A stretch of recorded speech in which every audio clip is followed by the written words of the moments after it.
Good morning again. All right. Morning. I would like to call to order the January 18th, 2024 meeting of the Committee on Finance, Audit and Budget. Georgette, would you please call the roll? Director Ja? Yeah.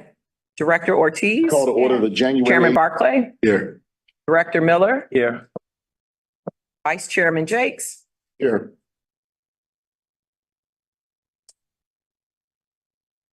I think we can proceed to work to admit Director Lee. Okay. Director Lee will not be here today due to some unforeseen circumstances, and that's okay. But wishes to participate in this meeting remotely. Is there a motion to permit Director Lee to participate in the Finance, Audit and Budget Committee remotely? So moved. Okay. It's been moved by Director Miller, seconded by Director Ortiz, that Director Lee, who is suffering from a personal illness, wishes to participate, moves that Director Lee, who is suffering from a personal illness, will be permitted to participate in the meeting remotely. Will take the roll. Director Ja? Yes. Director Ortiz? Yes. Director Jakes? Yes. Chairman Barclay? Yes. Director Miller? Yes. The vote passes. All right, Director Lee, you've been authorized to attend the meeting remotely, and Happy New Year to you as well.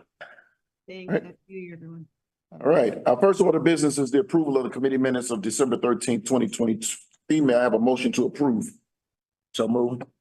Second. It's been moved by Director Miller, seconded by Director Ortiz, that the minutes from December 13th, 2023 be approved. We'll take a roll call vote. Director Ja? Yes. Director Ortiz? Yes. Chairman Jakes? Yes. Chairman Barclay? Yes. Director Miller? Yes. Director Lee? Yes. The motion passes to approve the minutes. Our next order of business is the finance report. Jeremy Fine. Good morning, I'm Jeremy Fine, your Chief Financial Officer, and I'll present the November results as well as year-to-date.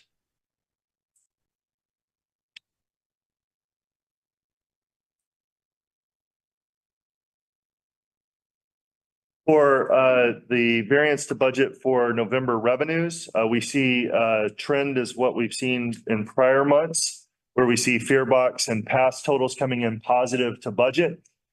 For the month of November, we see a positive variance of 1.4 million. The reduced fare subsidy continues to come in as expected, and non-Fearbox totals are coming in $800,000 better than budget. So for the month of November, we see positive variance of 2.2 million. And going to the next page with regard to year to date, variance, we see Fearbox and past totals coming in almost $12 million better than expected at 11.8, reduced fare subsidy coming in as expected, and non-Fearbox totals coming in a little under $5 million better than budget. So for the months going from January to November, we have a positive variance of 16.6 million, and we're about $34 million better than this time last year.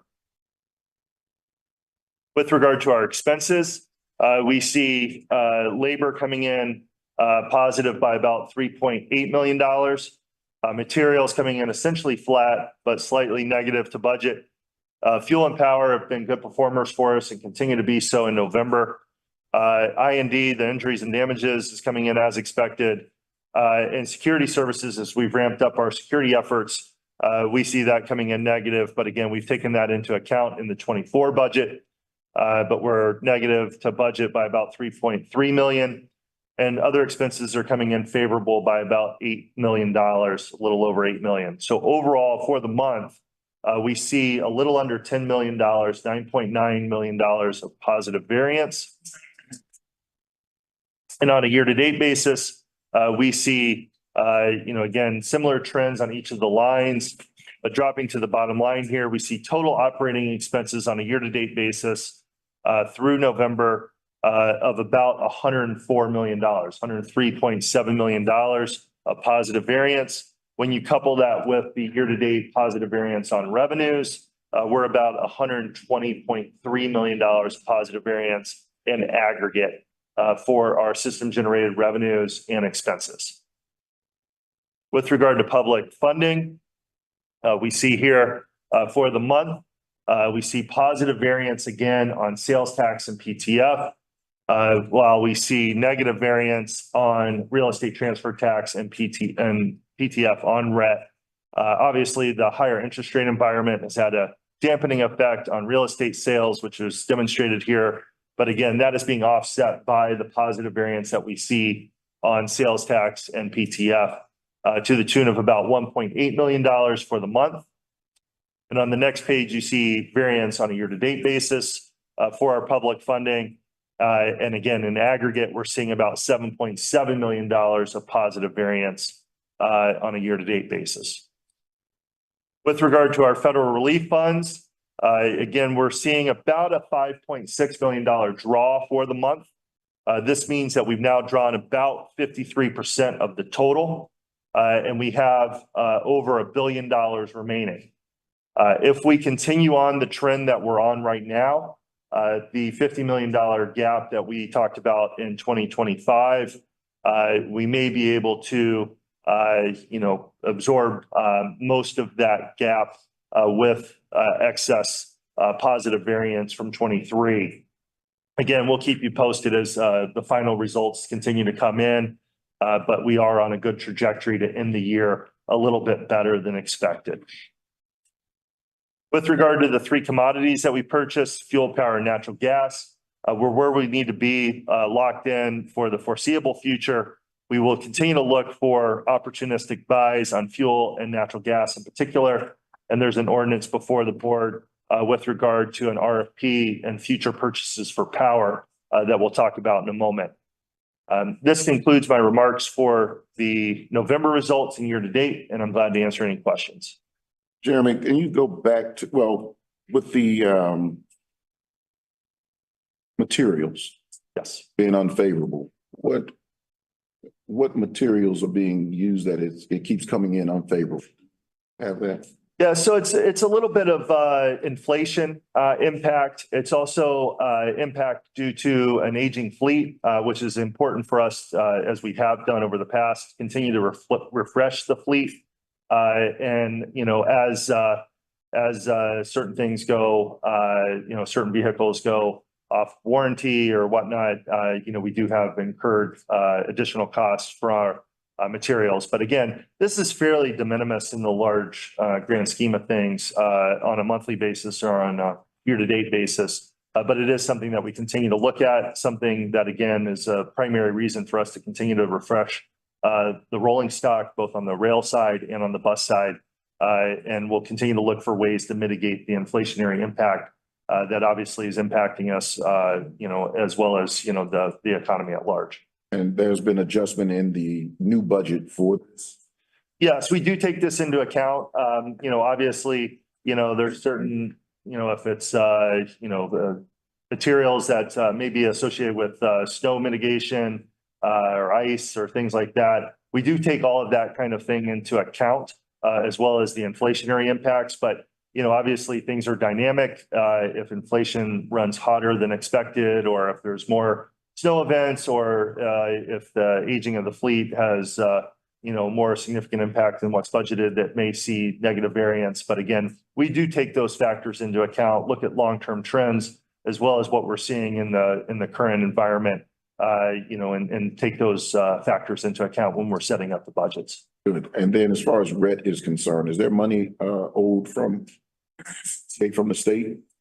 Yeah, so we do receive the RET on a regular basis. So, we're not in arrears in any significant way. We do continue to work with the city on that. We work with the state on other funding that we receive, and try to make sure that we're getting that paid as timely as possible. And when the funds do flow through RTA, we also work with RTA with regard to any state funding that is due to us to ensure that those funds are remitted as quickly as possible. Okay, and then my last question is as far as go to the natural power, the fuel, natural power, and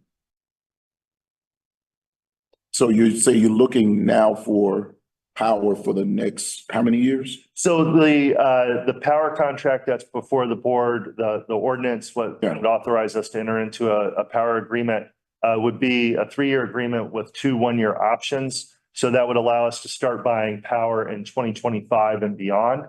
And again, we're looking at, different kind of opportunities, whether it be a fixed, fixed rate contract, variable rate contract, to evaluate that at the time that we receive the bids back.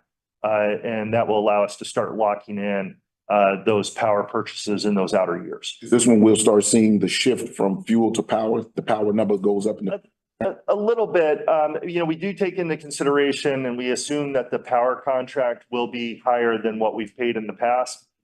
Due to, again, the beginning stages of the innovation to electric bus fleet, as well as just higher electricity costs. Because we locked in our prior power contract at probably the lowest of the low.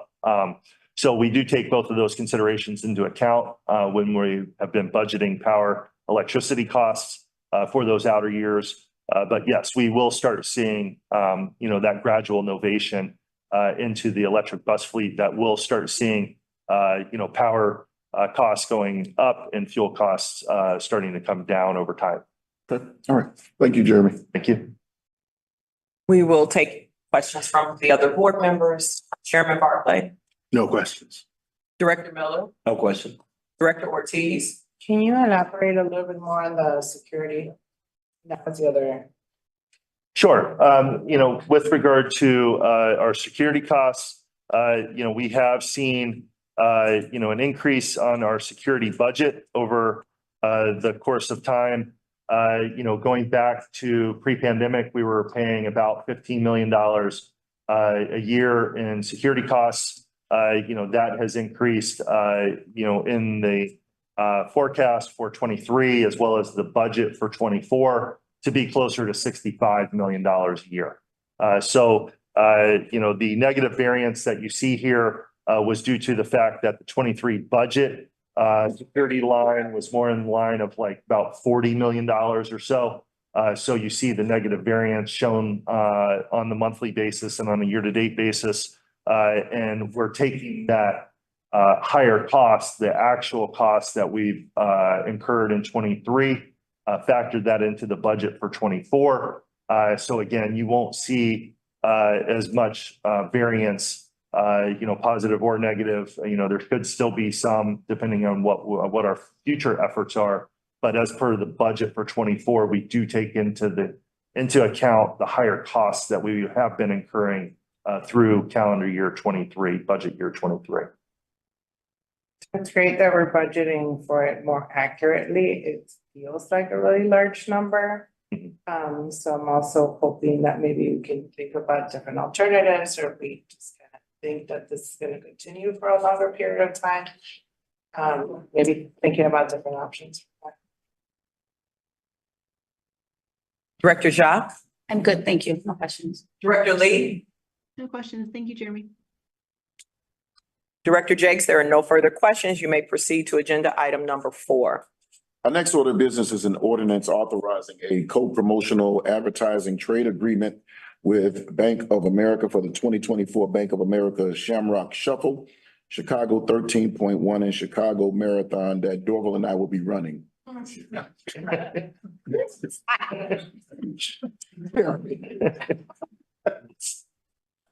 And good morning, I'm Jeremy Fine, your Chief Financial Officer. I'll be sure to be out there and cheer you on.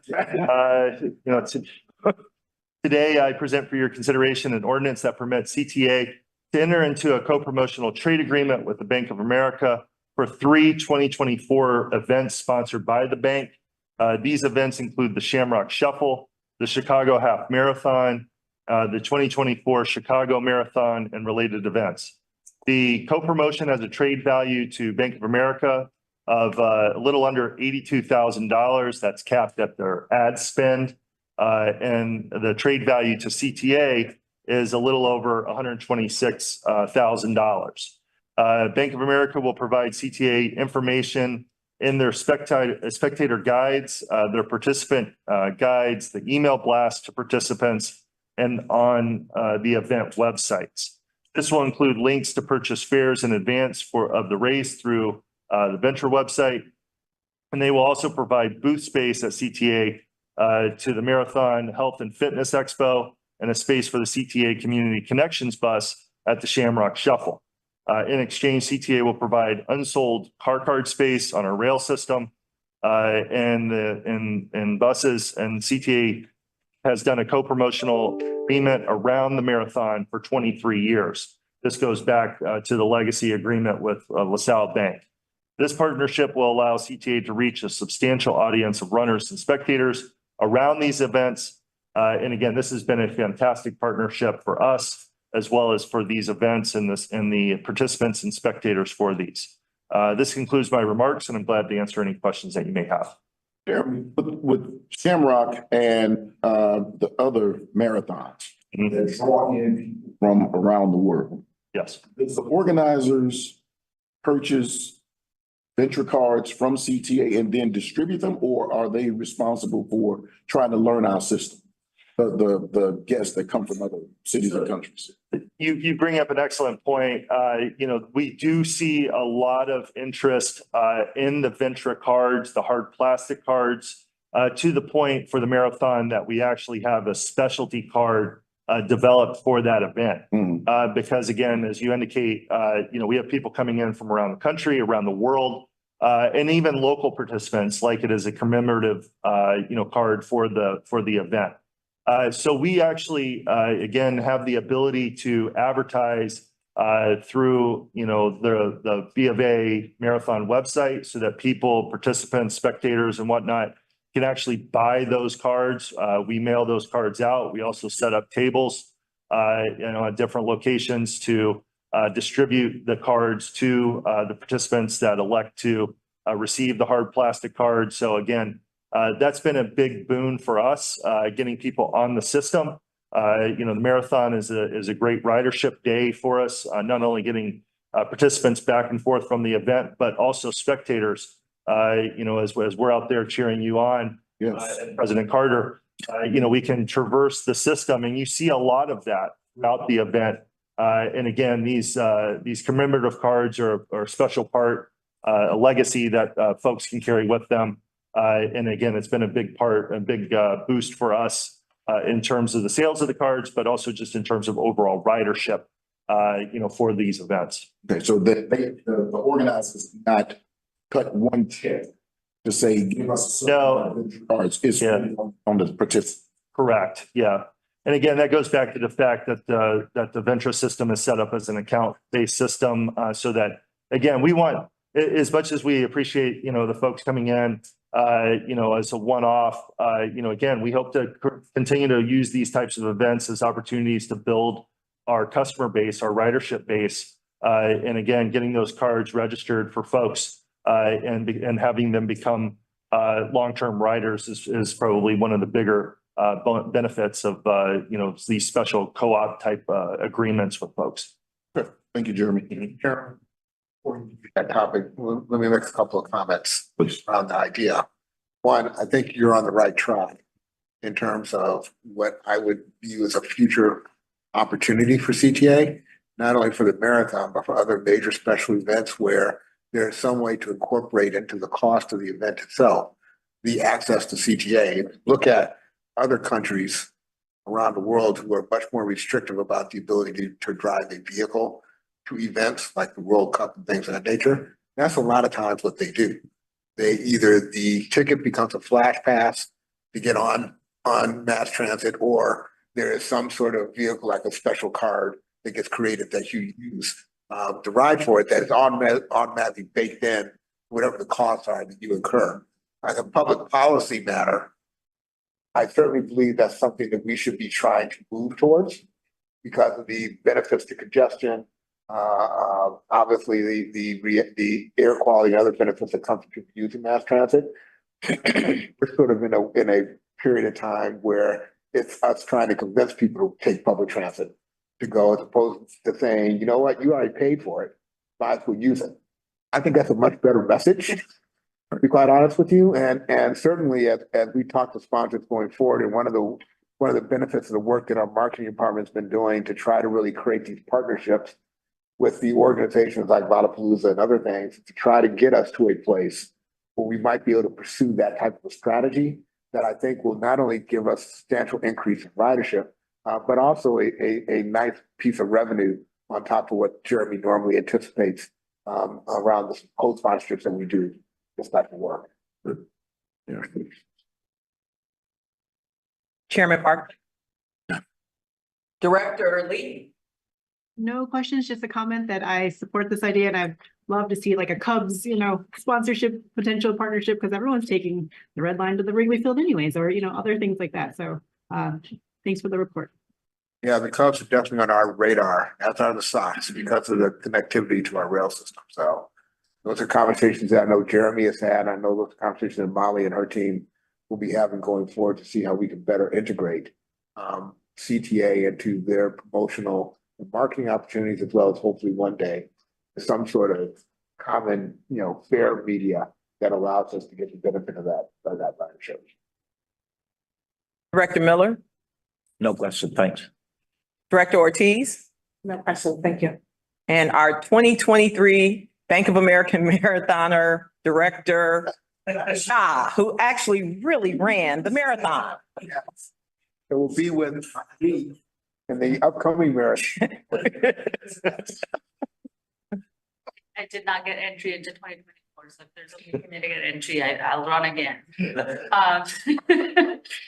No questions, but I completely support, the discussion. I don't want to add on to it. The only thing I would say is when it comes to large events like these, let's exercise, iterate, fail, reiterate model where even if there is some dollar revenue loss for the next 3 years or 5 years, if it sets us up for long-term growth, Yes. I would love to see the team kind of look at, pick an event.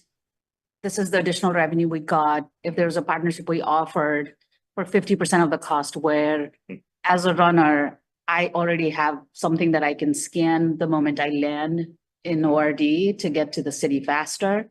A 3-day pass that is incorporated. And even if it's, you have to run that program at a loss for 3 years, I think it's worth that investment. So, just thinking outside of how we've done business normally in terms of just getting the buy-in and acquiring the customers for tomorrow.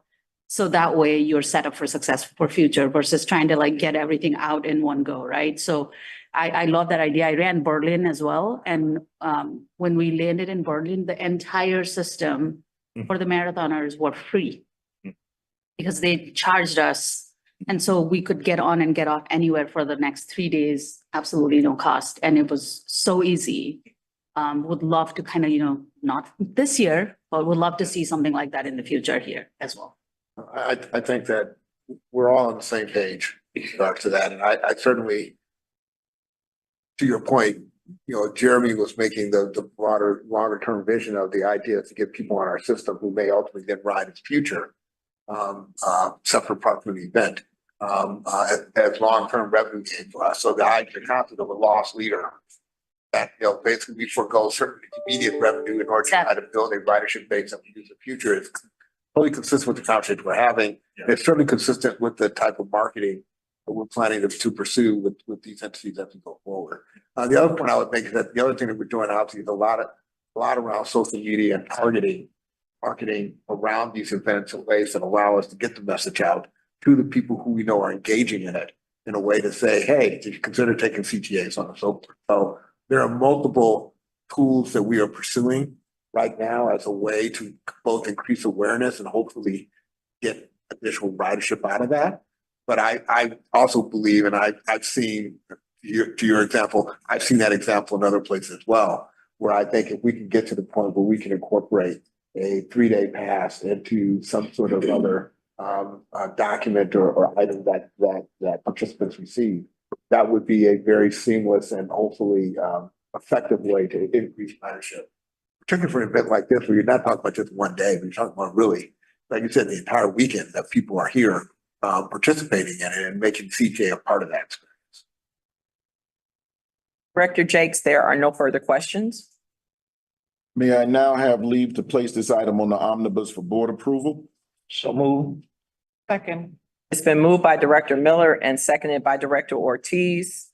This ordinance does require a roll call vote. Director Ja, Director Ortiz, Yes. Director Jakes, Yes. Chairman Barclay, Yes. Director Miller, Yes. Director Lee. Yes. The motion passes. Director Jakes, we may now proceed to agenda item number 5, We will now review an ordinance authorizing the treasurer to execute an electricity contract. Jeremy. Good morning. I'm Jeremy Fine, your Chief Financial Officer and Treasurer. The proposed ordinance authorizes the CFO Treasurer to execute a contract for electricity purchases. The current electricity supply contract expires in January of 2025, and we're working on an RFP that will be expected to be released in early February. Due to the price volatility in the commodities market, electricity bids can only remain firm for a short period of time. Usually a few hours at most, and as such, we're requesting authority for the CFO Treasurer to execute the contract with the approval of the board chairman. And this is consistent with how prior diesel power and natural gas contracts have been executed as well. The contract term will be for 3 years with 2 one-year options or 1 2-year option, which again is similar to the existing contract. And this contract enables CTA to reduce the budget impact of volatile pricing in the marketplace. This concludes my comments, and I'm glad to answer any questions. I have no questions. Chairman Barclay, No questions. Director Miller, No question. Director Ortiz, No question. Director Ja, Questions? Director Lee, No questions. Director Jakes, there are no further questions. I now have leave to place this item on the omnibus for board approval. So move. Second. It's been moved by Director Miller, seconded by Director Ortiz. This ordinance does require a roll call vote. Director Miller, Yes. Chairman Barclay, Yes. Director Jakes, Yes. Director Ortiz, Director Ja, Director Lee. Yes. The motion passes. Director Jakes, you may now proceed to agenda item number 6. We will now review an ordinance authorizing payment of relocation expenses arising from the acquisition property located at 11426 South Perry Avenue, Chicago, for the Red Line Extension Project. Bill Moon. Morning, Bill Mooney, your Infrastructure Officer. Staff recommends approval of an ordinance authorizing the payment of relocation expenses arising from the acquisition of property located at 11426 South Perry Ave. Chicago Transit Board has previously designated properties for acquisition in support of the Red Line Extension Project and authorized a payment of relocation expenses up to $100,000 per instance. Any incidents over $100,000 requires additional board approval for payment. CTA is in the process of acquiring 11426 South Perry and confirmed relocation expenses pursuant to the Uniform Relocation Act are owed to Solemn Randy Morgan, owner of SRM Motors, in the amount of $124,516.64. Staff is looking for the approval to be paid the additional required expenses owed. I'll be happy to take any questions on this item. Bill, the 100 and, $124,516.64. so does that include the relocation fee? Is that all inclusive, or what you're presenting is in addition to what is being paid? No, that is all inclusive. It's all inclusive. The board had previously authorized the general counsel and the chief infrastructure officer to pay anything under $100,000, and we need additional approval for anything for the amount over $100,000. So we're looking for the approval of the additional $24,000. All right, thank you, Bill. That's no further questions. Chairman Barclay, Relocation includes purchase, just relocate. Just relocations. Director Miller, No question. Director Ortiz, No question. Director Ja, No questions. Director Lee, No questions. Director Jakes, there are no further questions. May I now have leave to place this item on the omnibus for board approval? So move. Second.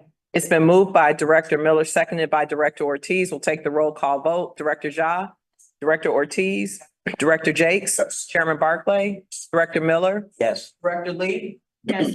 The motion passes. Director Jakes, you may now proceed to agenda item number 8, 7? 7.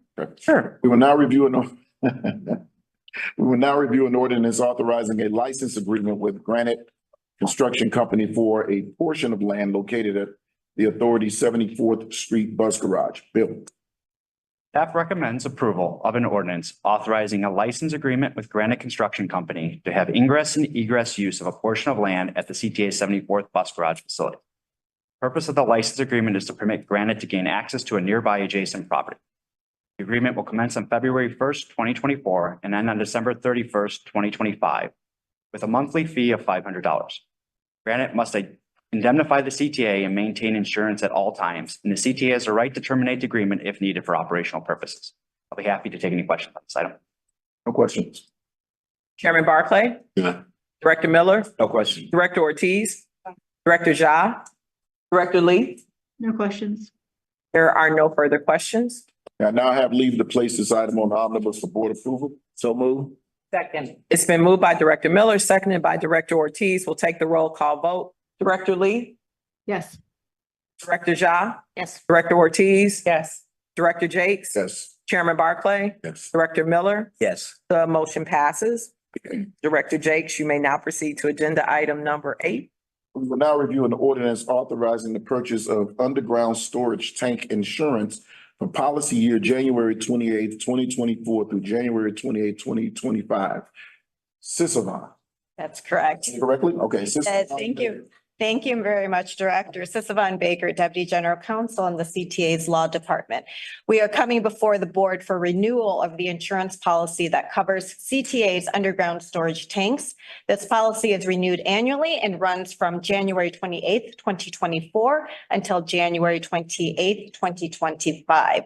The CTA has 45 underground storage tanks in multiple locations around the system that provides over 970,000 gallons of diesel fuel per month for the CTA's bus fleet. The CTA's underground storage tanks were installed between 1992 and 2020, and they are regulated by the Office of the State Fire Marshal, which establishes financial requirements for entities that own these. These are excluded from the CTA's property insurance policy, as they are for most property insurance policies. So we have a standalone policy since 2022 in order to insure against leaks or spills and to meet the fire marshal's financial accountability obligations. Our insurance broker Alliant and its DBE Paradigm secured 3 insurance quotes. The incumbent carrier provided the most favorable combination of premiums and deductibles. So we are recommending purchasing our Insure/Liberty surplus insurance policy for an amount not to exceed $35,000 for the policy year. Coverage limits are $1 million per underground storage tank incident and 2 million policy aggregate. Coverage includes payments for third-party bodily injury, property damage, legal defense costs related to covered claims, and remediation costs. I am happy to answer any questions or concerns. I have no questions, Sisavon. Thank you. Chairman Barclay, None, thank you. Director Ja, I'm good, thank you. Director Ortiz, No questions. Director Miller, No question. Director Lee, No questions. Thank you. Director Jakes, there are no further questions. I now have leave to place this item on the omnibus for board approval. So move. It's been moved by Director Miller, seconded by Director Ortiz. We'll take a roll call vote. Director Ja, Yes. Director Ortiz, Yes. Director Jakes, Yes. Chairman Barclay, Yes. Director Miller, Yes. Director Lee. Yes. The motion passes. Director Jakes, you may now proceed to agenda item number 9. Our next order of business today is the review of contract number A1, transit operations. I have no questions.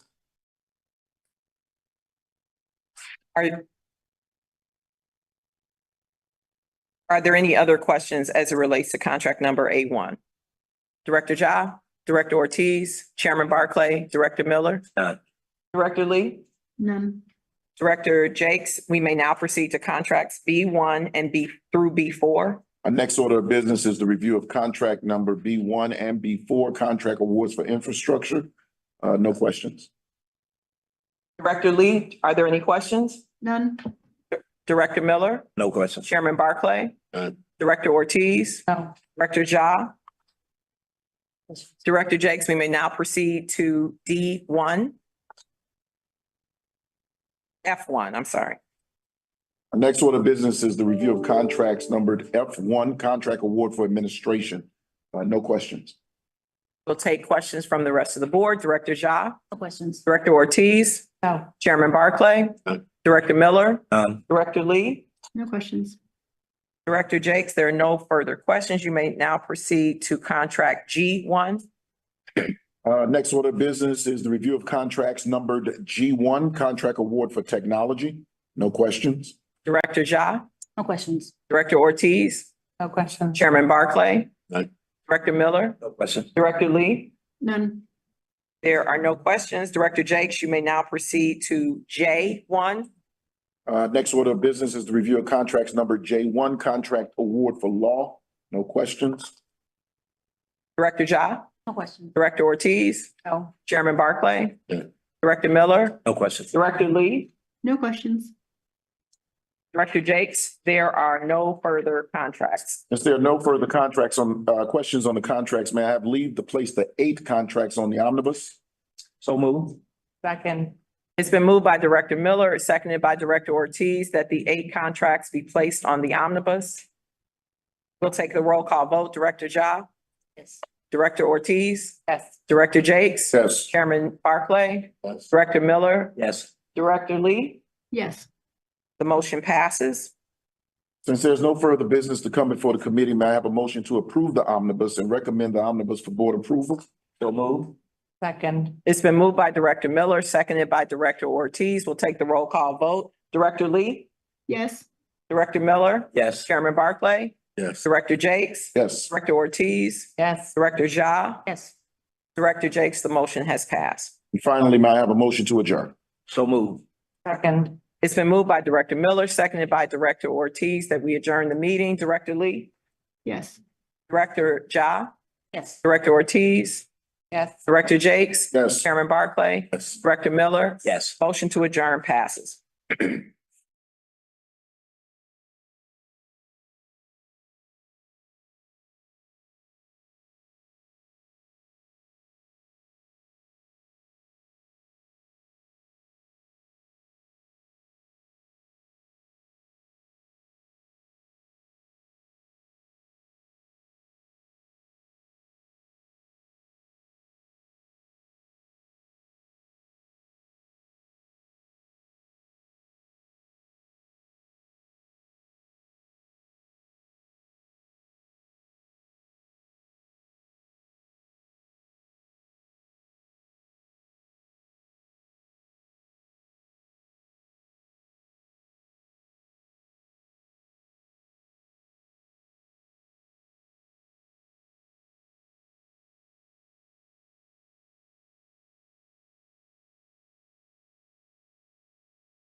I'd like to call to order the meeting of the Chicago Transit Board for January 18, 2024.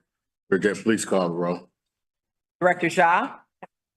Here. Director Ortiz. Here. Director Jakes. Here. Director For Miller. January Here. 18, Chairman Barclay. here. Director Lee is suffering from a personal illness but wishes to participate in this meeting remotely. Is there a motion to permit Director Lee to participate in the CTA regular transit board meeting remotely? So move. Second. It's been moved by Director Miller, seconded by Director Ortiz, that Director Michelle Lee be allowed to participate in the meeting remotely. We'll take a roll call vote. Director Ja, Director Ortiz, Yes. Director Jakes, Chairman Barclay, Yes. Director Miller. Yes. The motion passes. Director Lee,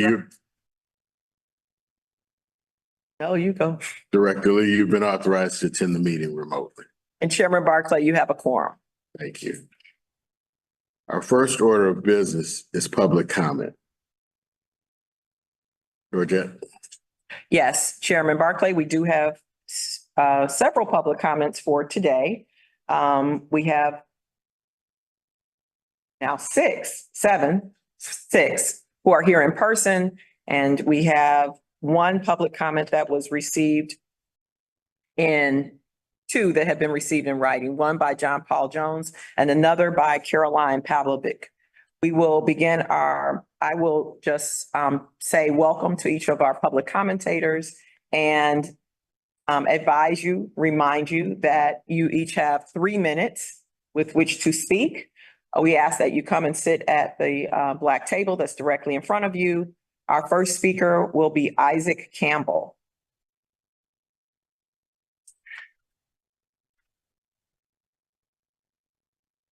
Good morning. My name is Isaac Campbell. Morning, Mr. Campbell. Thank you very much. First comment, I want to make a complaint about a bus driver with an incident that happened to me personally the 21st of December. It was very cold that morning, and I decided to transfer 2 blankets from the storage in a box. See the box here? One of those egg boxes. And the lady refused to ride me on the bus. She was like, you can't ride that with that on my bus. I nearly had to kneel down and beg the lady. The guy had been waiting me in the cold weather for about 20 minutes. I believe it necessary to call the attention of this lady and tell her that she can't mistreat the people. I'm paying my fare. That box is about 5 pounds, 2 blankets only. And finally, the people started to make comments on the bus, and she let me in with the bus. That was the 36th bus. And then I got off at the Clark and Devon to transfer to the bus number 22. And it was quite different with this other lady, the driver. That is a lady, she told me. I asked her, can I ride the bus with this box? She told me, oh yes, come in. Do you need help? It was an African-American lady on the 22. And this little young lady from the 36th bus, you can find her name because here the date and the time when I had the incident with her. This little African-American lady, she's very arrogant. You can't ride my bus, and she was like this. No. These people have to be taken into account. I would like the answer of this thing. I would like the answer of the incident because unfortunately, we have an older man that doesn't have time to answer we who elected her. She might be too busy with her wife. You have 20 seconds. She doesn't have time to answer these questions. Another thing that I would like an answer is a little bit late. But this incident has been happening happening when the detour, the reroad of the bus 147 that I have been taking for 20 years now. When they had to reroute it through Tui instead of going to Howard. Can you please wrap up your comments, Mr. Campbell? You've run out of time. A lot of bus driver, they used to continue going through Sheridan.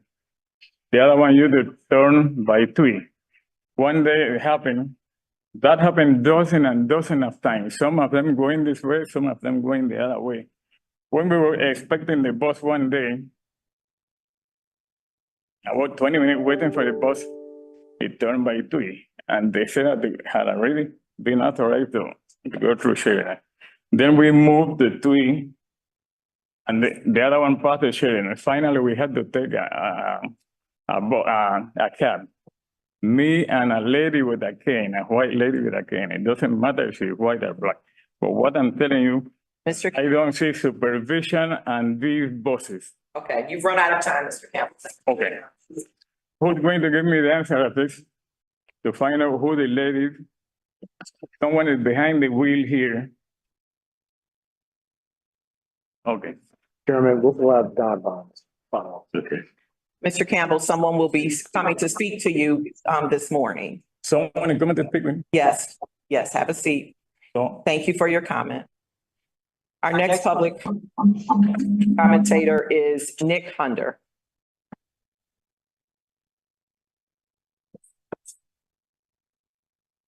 It's a procedural question before my time starts. Or, Yeah, can I ask them a question that maybe somebody can answer?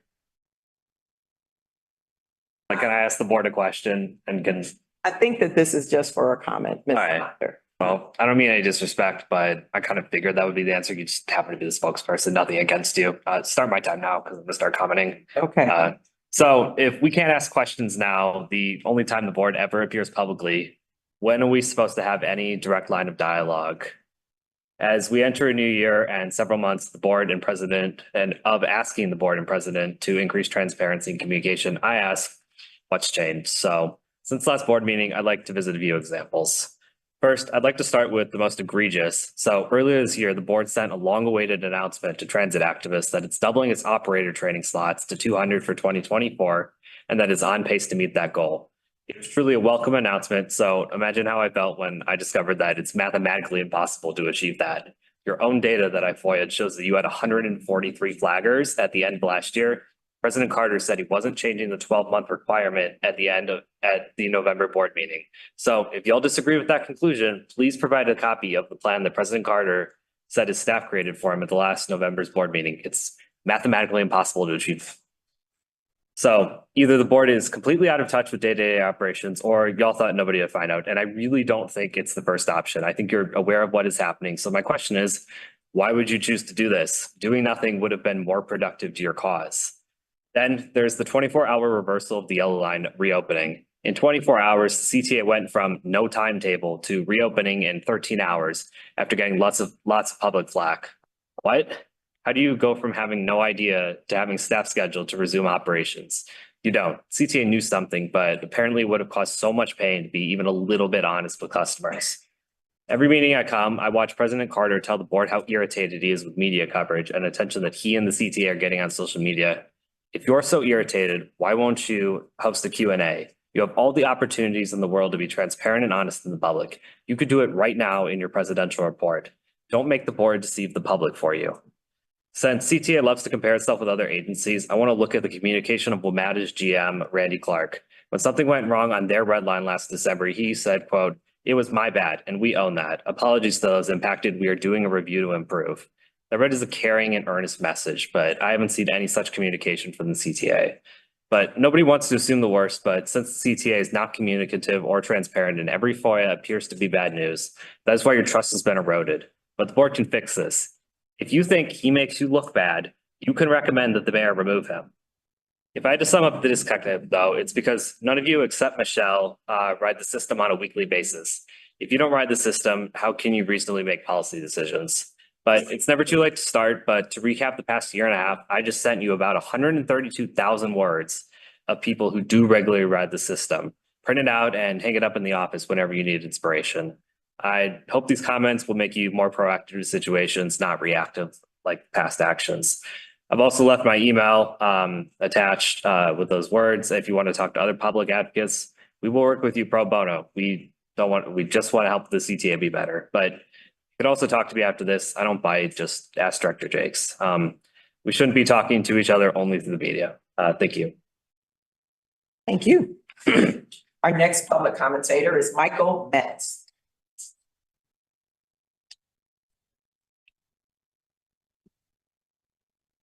All right, good members of the board. I would like to address what Nick already broadly stated, which is the yellow line and the yellow line shuttle. The reliability of these shuttles showing up are very low. A lot of people are commenting on the fact that they were not going to Oakton Skokie. They're in fact dropping people way far away from it. And then also the turnaround time for when certain announcements were made was wildly inaccurate. It was throwing people way off course. I had a lot of people asking me if any of this information was accurate, despite it coming from the CTA itself. The amount of times that the information was turned back and forth was not very helpful to anyone. The other thing is that any of the communication with any delays, small or large, across the system, not regarding the yellow line, has also been very inconsistent.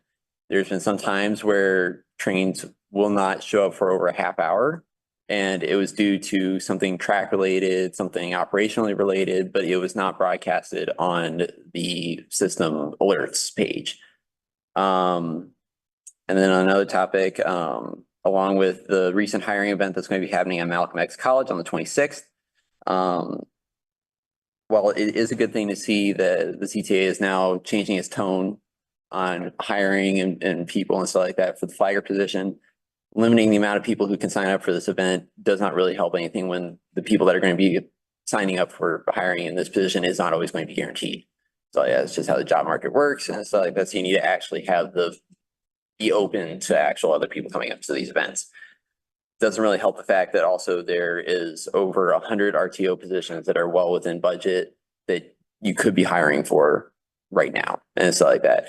It doesn't really help that there's other agencies across America that aren't having this issue, such as WMATA or LA Metro or any other systems. And especially doesn't help the fact that they're beating us in ridership.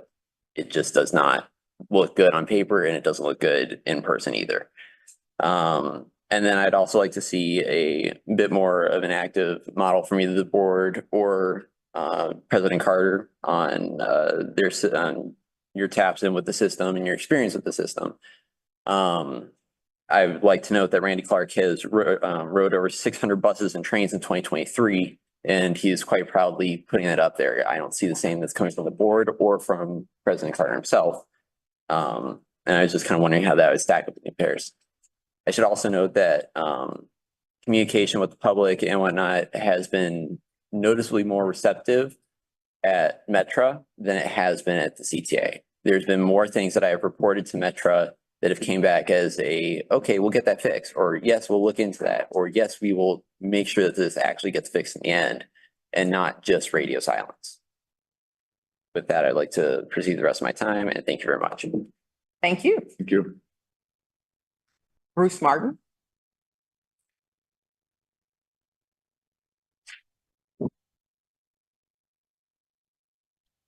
Morning. My name is Bruce Martin, and I have used the CTA for over 20 years. I'm addressing you today on the subject of inappropriate behavior, namely smoking, both tobacco and otherwise, music playing, and eating and drinking on CTA buses and trains. Before the pandemic, there was no smoking on CTA trains and buses, and some limited music playing and eating and drinking. Now, this behavior is ongoing by a subset of CTA riders. Whatever action CTA has taken to address this behavior has been ineffective, requiring new and additional action by CTA to provide a reasonable, pleasant experience for CTA riders. First, all CTA management must ride CTA buses and trains 5 days each week so that they can experience the same inappropriate behavior that the rest of us are enduring. Like a prior speaker, I would also encourage the board to ride the CTA frequently, so you experience this behavior as well. Second, CTA must find an effective way to remove this subset of riders from the system.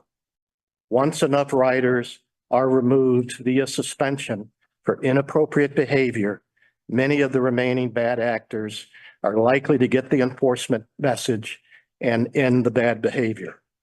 One way possibly to remove bad actors from the system is through use of the Ventra card system. If a CTA rider is suspended from using the CTA for a period of time, the rider's Ventra card data should be used to not allow the rider to continue the access to the system. Yes, a rider could obtain additional Ventra card using cash, but this represents an inconvenience to the rider, the misbehavior, which is merited given the inappropriate behavior. Enforcement of basic behavior through rider suspension would require a concerted effort by CTA for a period of time until appropriate behavior norms are reestablished. But it sends a clear signal to everyone CTA is serious and is making a clear effort on this issue. I request that CTA provide a report on the ridership statistics of CTA management and implement a policy, if it's not already in place, of requiring 5 days a week ridership. I also request that CTA provide a written response regarding its current actions on the inappropriate behavior I have mentioned, and it develops a written plan to augment what current ineffective actions are in place. Thank you for the opportunity to address you on this matter. I'd be happy to answer any questions that this discussion brings. Quick questions, just for my understanding. What's your name? I'm sorry. Bruce Martin. Mr. Martin, you said that the inappropriate action of smoking are passengers or an employee? Sorry? Was it passengers or an employee? Oh, passengers. This is all passengers. Okay, okay. And I'll just give you, maybe naive on my part. It was nearly 2 years ago. So spring of 2021. I was on the CTA coming from downtown. And I smelled something. It's like, I'm not familiar with this smoke. What is it? Well, I think it turned out to be the non-tobacco smoking. I just hadn't experienced this for a long, long time. And was on a CTA bus. And now, I think if you ride the bus or the train, you will acknowledge that smell is around us constantly. And it's not tobacco. And it's certainly not your employees. Thank you. Our last in-person commentator is Trudy Leon.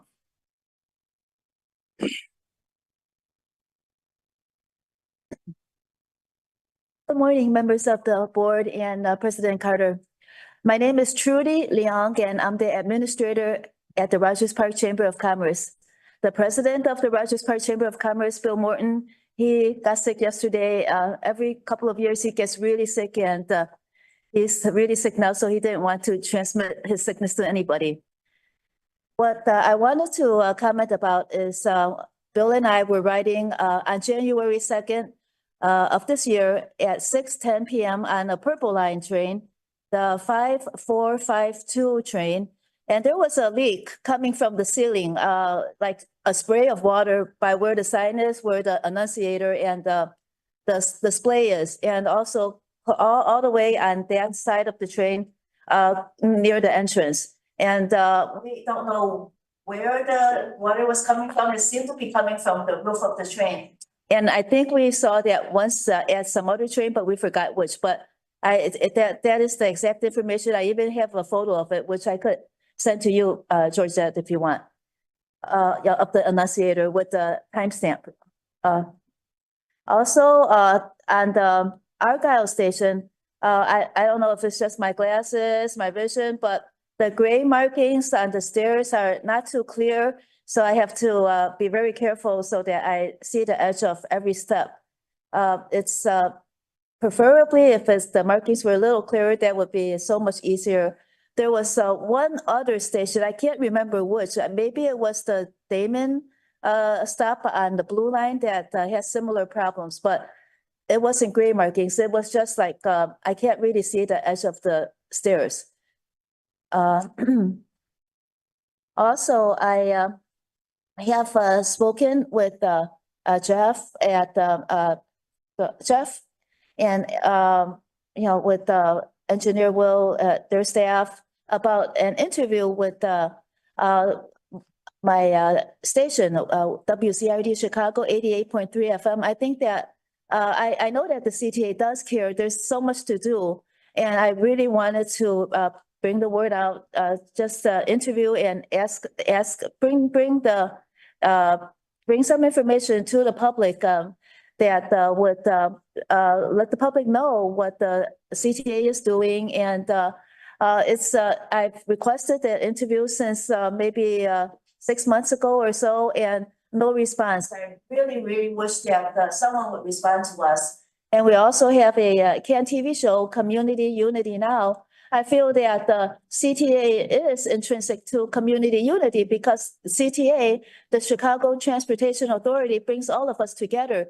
You're a very important part of our community. And then one more thing, one of our constituents, he really would love to see more of the live stream videos of CTA, because we see that, I think in your 7,000 line trains. Past time. Oh, okay. Thank you. 7,000 line trains have the video of different portions of the train. He would really love to see more videos. He thinks that would improve security as well. Thank you. Thank you. Chairman Barclay, there are no further comments. Thank you to all our speakers this morning for taking time out to share your thoughts with us. Our next item on the agenda is item number 3, legislative update. Our presenter will be Denise Barreto, who is our Chief Equity and Engagement Officer, and Sam Smith, CTA's Vice President of Legislative Affairs. Good morning. Good morning.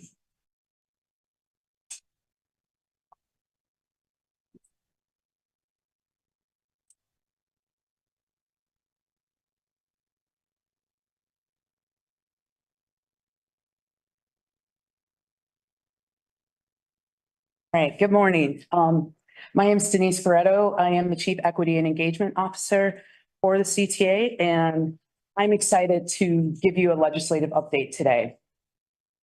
26 weeks ago, I joined this team and have spent that time getting my arms around a storied agency with close to 76 years of history, reviewing all aspects of CTA.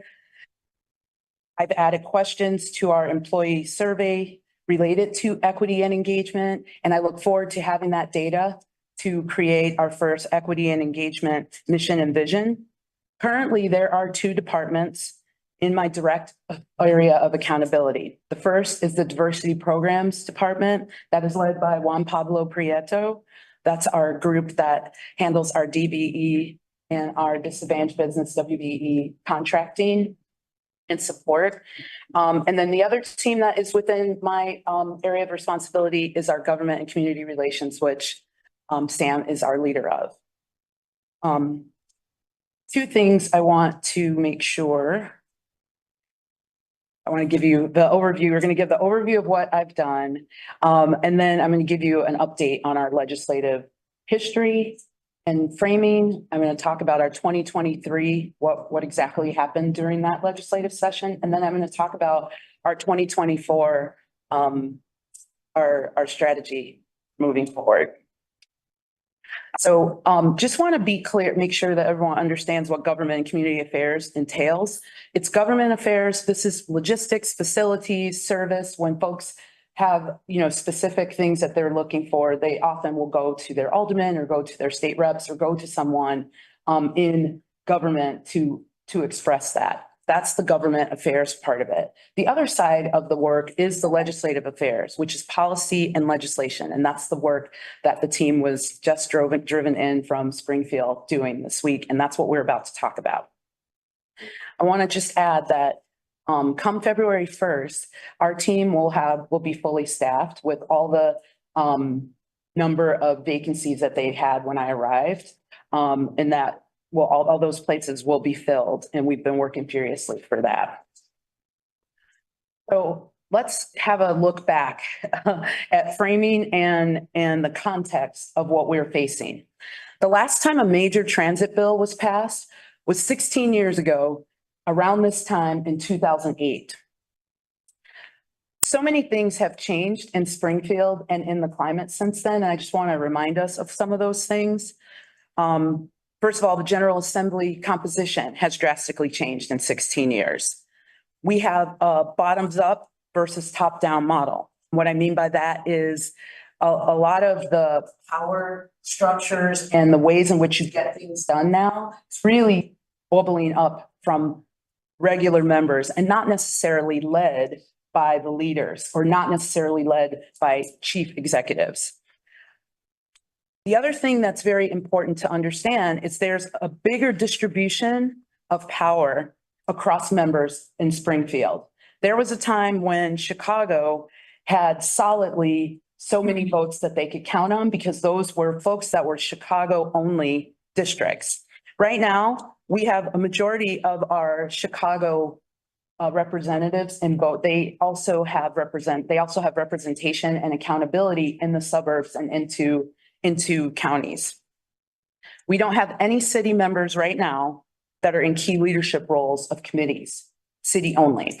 So what that means is what's happening in Springfield is a much broader sort of way to get support for things. And the other final note right now is there are a lot of legislative priorities. Obviously, our transit fiscal cliff is amongst the most important, but there are other industries and other sectors that are also facing similar. So I want to give you a quick overview of where we've been, specifically the 2023. I'm going to step back a little bit further to remind you that in 2021, we had a red line extension TIF amendment. That was a very big legislative move in 2021. In 2022, went to Springfield for the original operator safety bill that really drove home enhanced criminal penalties, a revocation of fares, really strong arming and making sure that we had some legislative teeth behind our own policies and codes. That did not happen in 2022, but portions of that came forward in 2023 and were part of an omnibus transportation bill that it hosted a lot of different priorities, none of which included funding. Okay, so I want to make that clear. There were lots of priorities in that omnibus transportation bill, but none of those were attached to funding streams. So there were e-bus provisions, there were free rides and mandates. There were studies that were commissioned.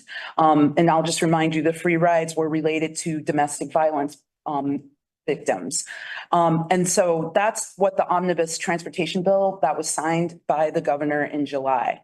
So in the spring and veto sessions, one of the things that our team was doing was really feeling out how folks were thinking about the funding. Because even if it wasn't a part of the bill that went forward, we wanted to start talking about it because we didn't want to wait until we need to talk about it. And so the fall veto session, which I personally attended, was very, very strong and heavy on reintroducing ourselves. Right? It was an opportunity for CTA in Springfield with all those new legislators, with all the new dynamics, for us to introduce ourselves, remind folks of who we are, and make sure that we give the historical context of the current funding model. And remind folks that CTA carries about 80% of people that engage in transit in our region. But we enjoy a lot less percentage in funding. And so that was really what our focus was to help reestablish kind of who we are and what exactly we were going to be looking for. So those fact-finding missions led us to the current legislative strategy going into this year. So just want to state a few facts. Our fiscal cliff right now is projected to hit us in the beginning stages of 2026. Now that is with everything sort of staying flat. And when you think about the aggressive hiring targets and you think about some of the things that we are endeavoring to do, if we are successful at those things, which I have every reason to believe we will be, that is going to pull that money into 2025. And why that's important is the 2025 budget season is now. This year, this October, we will have to put our cards on the table for what our budget situation is going into 2025. And again, if the trends go in the way that we want them to go, it will pull our fiscal cliff into 2025. So ample time is needed for the General Assembly to collaborate and find and identify new revenue. Another fact is 2024, we are in the midst of an election. There is a very big and important election in 2024. The bottom line about that is election years are very odd years. They can be, especially legislatively. CTA is collaborating with other service boards and with the General Assembly leadership. We want to be at the table to co-create ideas and co-create revenue projections. We are not waiting for folks to do that. We are in collaboration with the RTA and all the other service boards on that. Next, want to make it clear again that this is going to be a rank and file, vote by vote, relationship building endeavor. We have to continue to meet face to face as much as possible with all the Illinois General Assembly members who are within the RTA service area, but we also have to make sure that we're meeting with folks from other areas that have transit, like Peoria, like Rockford, Winnebago County, those folks, because whatever transit bill comes is going to have to be inclusive of everyone. And it's also going to have to be sustainable. We are not looking to ask the General Assembly for any Band-Aids or anything that is temporary. We're asking for a generation sort of investment. And so we need everyone and we will be engaging everyone. We are enlisting and leveraging all of our relationships. We plan to engage the public, that's riders and residents alike, including business owners, community organizations, faith-based, issue-based, affinity and identity-based, and regional and neighborhood groups. And of course, you all. All hands on deck at CTA, all of my coworkers and I will be working collaboratively, but we also invite the board to join us. That concludes my comments, and I look forward to any questions. Thank you. Well, I want to thank you for that information. The board requested last month that a legislative report update. We are all concerned about dynamics that are leading to issues of fiscal, how we're going to deal with some of the fiscal issues come 2026. I was pleased by Jeremy's report this morning that money that we do have may stretch a little bit further. That's good news, but none of us know how far that will go. And we wanted to be proactive. I know that President Carter and myself are scheduled to go down to Springfield next month. And I invite any other board members or anyone else that wants to help to, talk with our legislators about what we are dealing with here in Chicago. Some of the concerns that were raised even by our public speakers are very serious issues that we take seriously. But we have to have the resources to make those things happen and to improve the quality of services. So I'm very pleased with what I've heard so far. Thank you. We'll take additional questions. Director Lee? No questions, just a comment that I'm happy to support in any way and happy to go to Springfield as well. So this is important stuff and we need to bring it to the legislators. So appreciate all the work and the update. Director Ja? +1 to Director Lee. Happy to help as well. And thank you for the update. Yes, and here, I think the different categories that you have on there both government and legislation and community affairs are all really important and they can all have a whole team. So I'm glad, one, you're gonna have a full team soon. But really happy to hear that. And looking forward to hear more on how we're wanting to engage all of the different components that you just mentioned, both legislators, work that we're gonna be doing, community organizations and otherwise to help us all come together and push for additional funding for CTA. Director Jakes? Denise, I'm not sure if this is, goes to you or someone else, but this whole idea of reimagining CTA, what does that look like? I've read a book rather by Jack Aldrich called Business as Unusual. He's a futurist. And I think about CTA as it relates to that, you know, especially when I'm listening very intently to our public commenters about and the reimagining or let us reintroduce ourselves. What does that look like? So that way we're not seen as the same CTA of even 2019 because times have changed. Well, I don't think it is entirely on me. I know I'm looking back at Molly because Molly and I are going to become very good friends in these next bunch of months because I've seen some of the things and I'm not taking her thunder, things that she's got coming down the pike. And I think that's going to be one of the ways my team and her team are going to marry up some of the initiatives that will be seen in the public. I think it's everyone's job to reimagine CTA. You're asking me, so I'm saying, you know, this doesn't sit on one chief. This doesn't sit in one person's job. We're all part of the system and I think we all own reimagining it. And I think we all own listening and being responsive to what folks say. If I could jump in, Please. Sam Smith, VP Legislative Affairs. These types of large pieces of legislation don't happen very often. It's about every 15 or so years.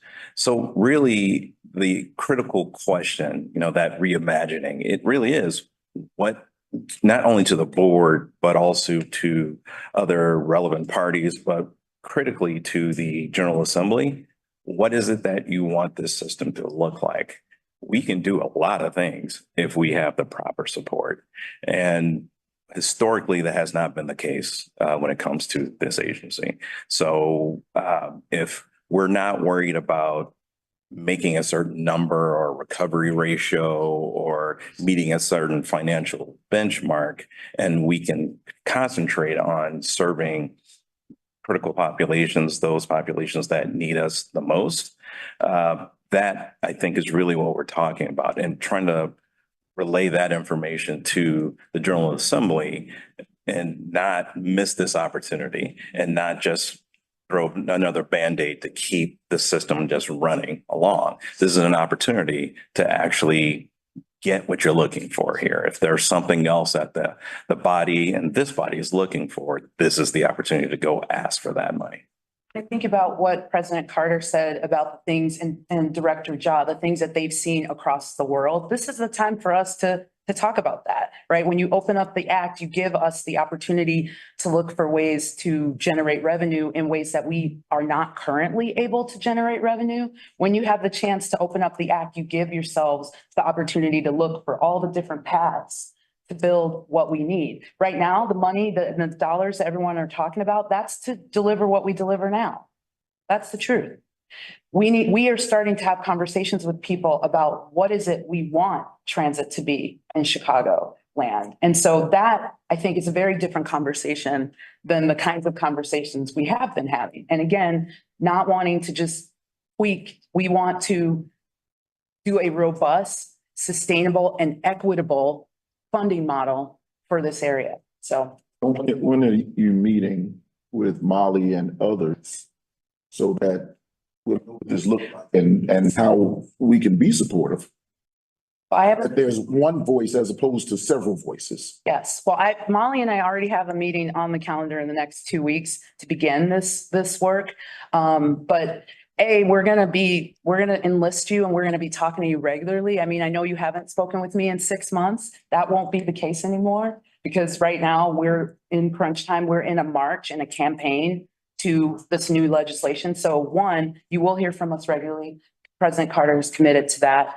Our teams are starting to come together and we will give you regular updates. That's the best I can say at this moment. Okay. Mr. Smith, I don't want to leave out the importance of local government as well. Still have council members that are very supportive and concerned about some of the issues that we're facing. They may not be able to solve the big money issues as in Springfield, but you know, what is our connection, our outreach to local lawmakers to assist in supporting the legislative agenda in Springfield, as well as, you know, leaving that as well with this? No, it's every level of government, and the city council is critical to this campaign, to this effort as well. So, you know, we are looking to add more people to this tent, this big tent, not just our voice going down to Springfield to say, to fight for this. We are more effective when there are other voices at the table. And so we will be keeping the aldermen in particular engaged in this campaign, but also hopefully activating them as well to reach out to their state reps, their state senator, to the governor if necessary, tap their own constituents who are interested, to speak with that one voice and urge action from the General Assembly to support this. And again, there's an opportunity to do something transformative with the system right now. That is the opportunity, and to get away from what has historically been tied to funding and finances, to, you know, the reimagining that Denise had talked about. To how are we considered the provision of service that we provide? Is it more like, you know, the post office or a library? It's a critical service, but it's not necessarily turned or based on how much money does the library make? How much money does the post office make? It's a critical service.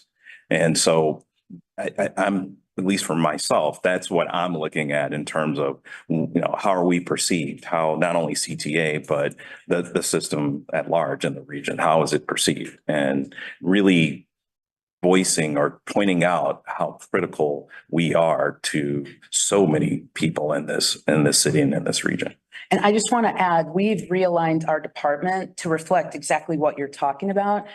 We used to be divided by state. Folks were state, some folks were city. Well, now, as of January 31st, folks are going to have a slice of a region, and they're going to have city, county, state, and feds. And that's because the environment that we're in now is, like I just said, it's grass up, right? And my favorite example, there's a congresswoman in the city in Pilsen who came out of the Illinois General Assembly, who is very, very, very involved in the things happening in her ward too. So it's no longer this separate, hey, there or the feds are over there, or the county's over there. Folks are talking to each other. And so we have realigned our department to reflect that. Right? We've realigned our department to make sure that our people are responsive to that, because we know that they're all talking to each other. There may have been a time when they weren't, but they are now. And we have to make sure that we are covering all those bases. And as you said, there's a unified voice and a proactive,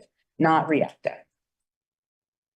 Well, I was gonna say all of us, in addition to being board members, we're constituents. That's right. So you know, I encourage all the colleagues to reach out to state reps, city council people, and talk about the need of transforming agency. Public transportation is so critical and vital to any city.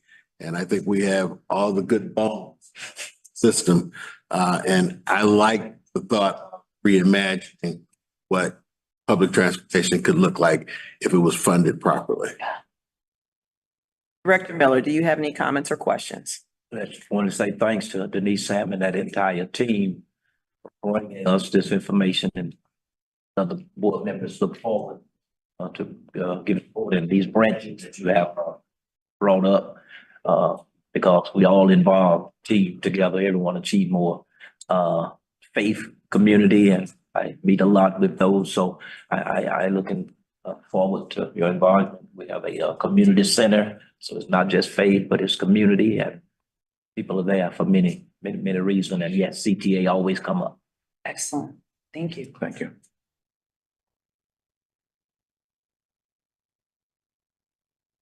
Chairman Barclay, I believe that concludes our questions. Thank you very much. Our next item of business on the agenda is our president's report, which will be given by our President Dorval Carr.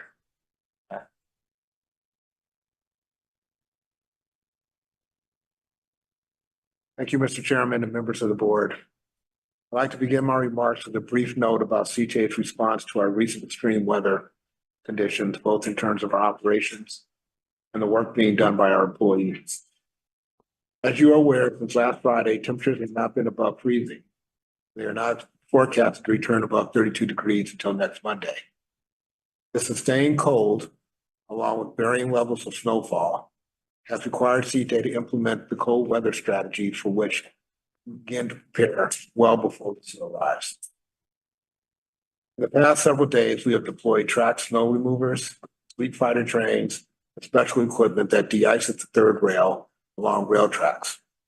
We've also worked to ensure the rail station heat lamps are operational and, when necessary, repaired as quickly as possible. And that station platforms are shoveled and garage lots and turnaround are plowed, just to name a few of the things that we do on the facility side to prepare for and manage the inclement weather. With regards to our fleet, we do winter weather prep work on our vehicles, prepare them for the winter. And when inclement weather arrives, we have teams in place to check systems, troubleshoot issues, and respond to vehicle defects. However, it is important to recognize that operating service in these conditions is not without its challenges. Like anyone whose car has refused to start, who has ever gotten stuck in the snow, who experienced the burst pipe in their home or business, CTA is not immune from the challenges that we all face during extreme cold weather events. We are committed to making every effort to address these challenges and the adverse impacts that they have on service as quickly and effectively as possible on behalf of our customers. We are, of course, aware of the impact that these challenges may have on our service, work as much as possible to communicate these impacts of unexpected delays to our customers during these periods so that they can plan accordingly. Of course, that only can happen if our team shows up every day ready to serve, and the hardworking men and women of the CTA have, for the most part, shown up every single day. We understand that in spite of the weather conditions, our customers expect our bus operators to be out on their routes, picking up customers, rail operators to operate their trains and assist passengers in wheelchairs onto trains, platforms, station personnel to attend to matters at stations for which they cannot remain in their heated booths, bus and rail maintenance personnel to brave the elements and deal with mechanical issues to keep our trains and buses operating. Other employees who are generally less customer facing, like those in the infrastructure department, will also be working outside executing tasks that include assessing and addressing track conditions, repairing rail that has been damaged by cold weather, something that happens very frequently in this type of weather situation, and making repairs at stations and facilities.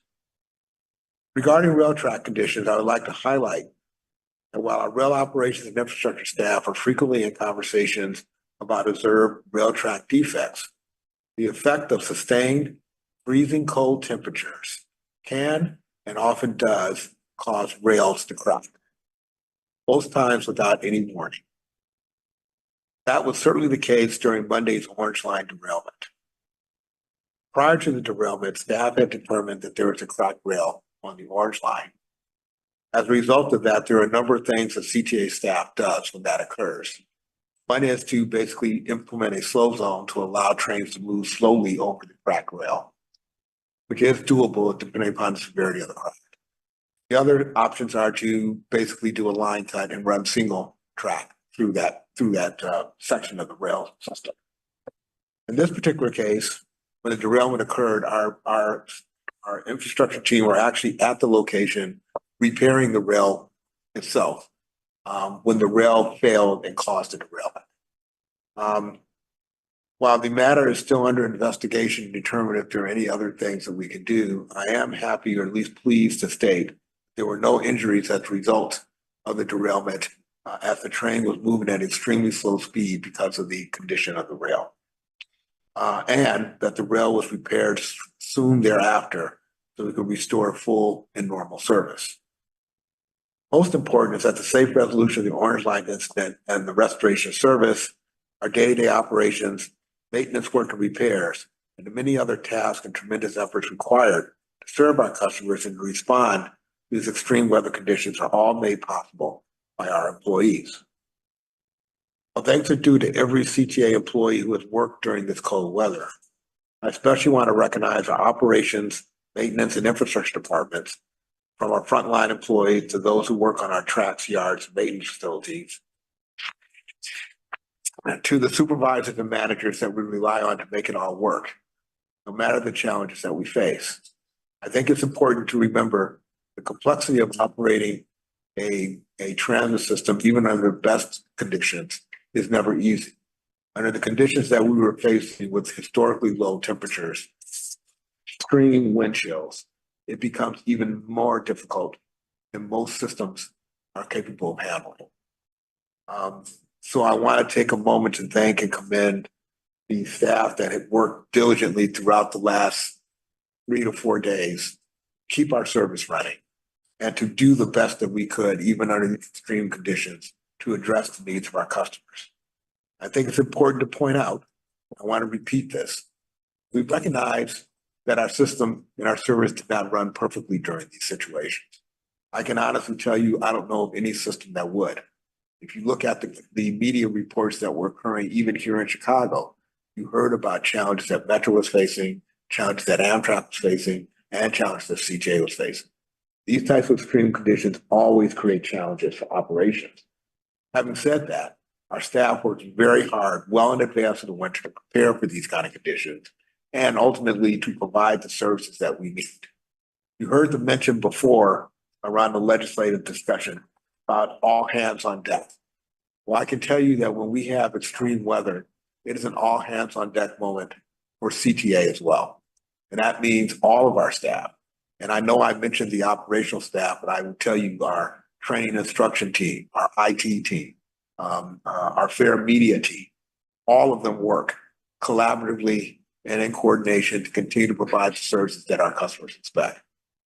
And we will continue to do that regardless of the conditions. So I'm closing on this issue. I want to thank Don Bonds, our Chief Transit Officer, and Bill Mooney, our Chief Infrastructure Officer, for their continued outstanding leadership and round-the-clock commitment to directing their staff, monitoring the conditions across our system, and keeping me apprised and looped in at all times. Their outstanding focus and dedication are the big reasons why we're able to work through our toughest moments, continue serving our customers, despite the frigid temperatures that we were facing during that time. Next, I'd like to turn to the reopening of the Yellow Line. As you heard, on Friday, January 5th, after thorough comprehensive analysis and testing by CTA, we're able to restore service on the Yellow Line. Nearly 2 months, we have worked closely with the NTSB, the National Transportation Safety Board, to provide in full cooperation with them and their investigators to investigate the incident that occurred on November 16th on the Yellow Line. During that time, we also examined all aspects of the Yellow Line operations, tracked the signals to train operations and communication. As a result, we have implemented several interim safety enhancements, including reduced travel speeds, additional enhanced track cleaning, and enhanced operations communications to allow us to ensure that we can operate the Yellow Line safely. While the NTSB will issue their full report later this year, I want to be clear that the measures that we have implemented are out of an abundance of caution and to further protect our customers and our employees from any future incidents. The incident and the extended service interruption was obviously very unfortunate, but we place safety above all other considerations. And we are very happy that our customers are now again able to safely travel on the Yellow Line trains. I need to remind the board, as I have mentioned in the past, that I am limited in what I can say about the investigation itself because of the confidentiality requirements the NTSB has placed on all the parties who are involved in the investigation. But I will continue to assert our commitment to work closely with the NTSB as they conclude their investigation and determine if there are any other actions that need to be taken in the future or any other steps that we can do to further improve the safety of our system as we move forward. Next, let me talk to you about customer surveys. Over the past year and a half, CTA has conducted 6 customer satisfaction surveys to help CTA better understand and evaluate our customers' thoughts, needs, and preferences. Since we began the quarterly surveys in 2022, customers have told us that for the most important areas influencing whether or not they would take CTA, including service frequency, the accuracy of real-time arrival information for buses, and bus speed and reliability, are the factors that have the biggest influence on their ridership. Over the course of these surveys, we have seen significant increases in customer satisfaction with regard to service frequency, reliability of bus service, and accuracy of the bus tracker information. Accuracy of real-time arrival information for trains has also increased significantly. We've worked closely with the Chicago Police Department and private security personnel to increase the presence at rail stations and to address survey respondents' concerns about safety. This has resulted in customer satisfaction with personal security at train stations, seeing the highest increase of all of our rail metrics. Personal security on the train, however, while improved, still has seen smaller gains, and we will continue to work towards improvement of that important area, working in coordination with our partners at the Chicago Police Department. In summary, these quarterly surveys are immensely useful tools that answer important questions about customers' habits and preferences. Over the course of this upcoming year, we will be increasing both the frequency and the methods of the tools that we use to continue to increase our customer feedback so that we have a good and complete understanding of what our customers are experiencing, what their concerns are, and most importantly, put together strategies that will allow us to address those concerns as we move forward. I believe this is a critical component to our overall strategy to increase our ridership and ultimately get CTA back to a pre-pandemic level in terms of the service that we provide. These steps will ensure that we are responding to the thoughts and concerns that are identified as a result of these surveys so that we can ultimately deal with them accordingly. And we will, of course, continue to apprise the board of the survey results as well as the steps that we're taking to address these issues in the future. Next, I want to talk a little bit about the work that we're doing around diversity, particularly in our contracting work. One of the things that we are focused on is creating job opportunities for individuals that ultimately are looking for jobs at CTA, and I'll speak to that in a minute. But also this year, we are also focused on how we increase the number of opportunities, particularly for small businesses in our communities, to take advantage of the opportunities that CTA pursues on the contracting side. As part of that effort, CTA is soliciting applications for our 9-week 2024 Small Business Educational Series. This is a program that is in person, an educational initiative that provides instruction on a host of topics related to how small businesses can compete to participate on CTA contracts. The series also includes basic business instruction on topics like pursuing contracting opportunities, effective project management, running payroll, among other topics. The application window for this series closed on Thursday, January 11th, and in the near future, participants will be paired up with a mentor for a year-long mentor-protege relationship. CTA has been an acknowledged national public transit leader for small and disadvantaged business enterprise outreach and education, and I'm excited that through our diversity programs department, the CTA is making this excellent program available for yet another group of small businesses and entrepreneurs who we hope will be able to conduct and do business with CTA in the future. Next, let me give you an update on our ridership for 2023. In the January meeting, it's always traditionally a good opportunity to provide some final statistics for the year just passed, given that the final numbers are now in. In terms of ridership, we experienced significant post-pandemic improvement and saw very good trends that we hope will continue year over year in 2024. In 2023, CTA provided more than 279 million rides, an increase of 36 million riders, or nearly 15% compared to 2022. Bus ridership grew last year by 15.5%, and rail ridership increased by 13.4%. Notably, today's new normal in terms of our customers' commuting patterns and continued work from home policies implemented by downtown businesses, it has had a direct impact on our ability to make bigger ridership gains. Yet ridership still continues to steadily increase. For context, 2023's 279 million rides is a 10% increase over last year's 243.5 million rides, but it's equal to 61% of 2019, 405.7 million rides. Finally, I want us to close talking about hiring. We now have our final hiring numbers in for 2023. Highlights of those numbers are the total number of new hires in 2023 was 2,244. Among them was 1,003 new bus operators. CTA ended 2023 with a total workforce of 10,477 employees, which is an increase of 726 employees over 2022's year-end total of 9,751. As we look forward to the rest of the coming year, I'm pleased to advise the board that we are launching 2 training cohorts of new rail operators during the month of January. First class starting on January 2nd. The second is starting on January 29th. Classes will contribute to our goals of training 200 rail operators this year. I did not stutter. I will explain why I believe that that's an appropriate number and goal for us to reach.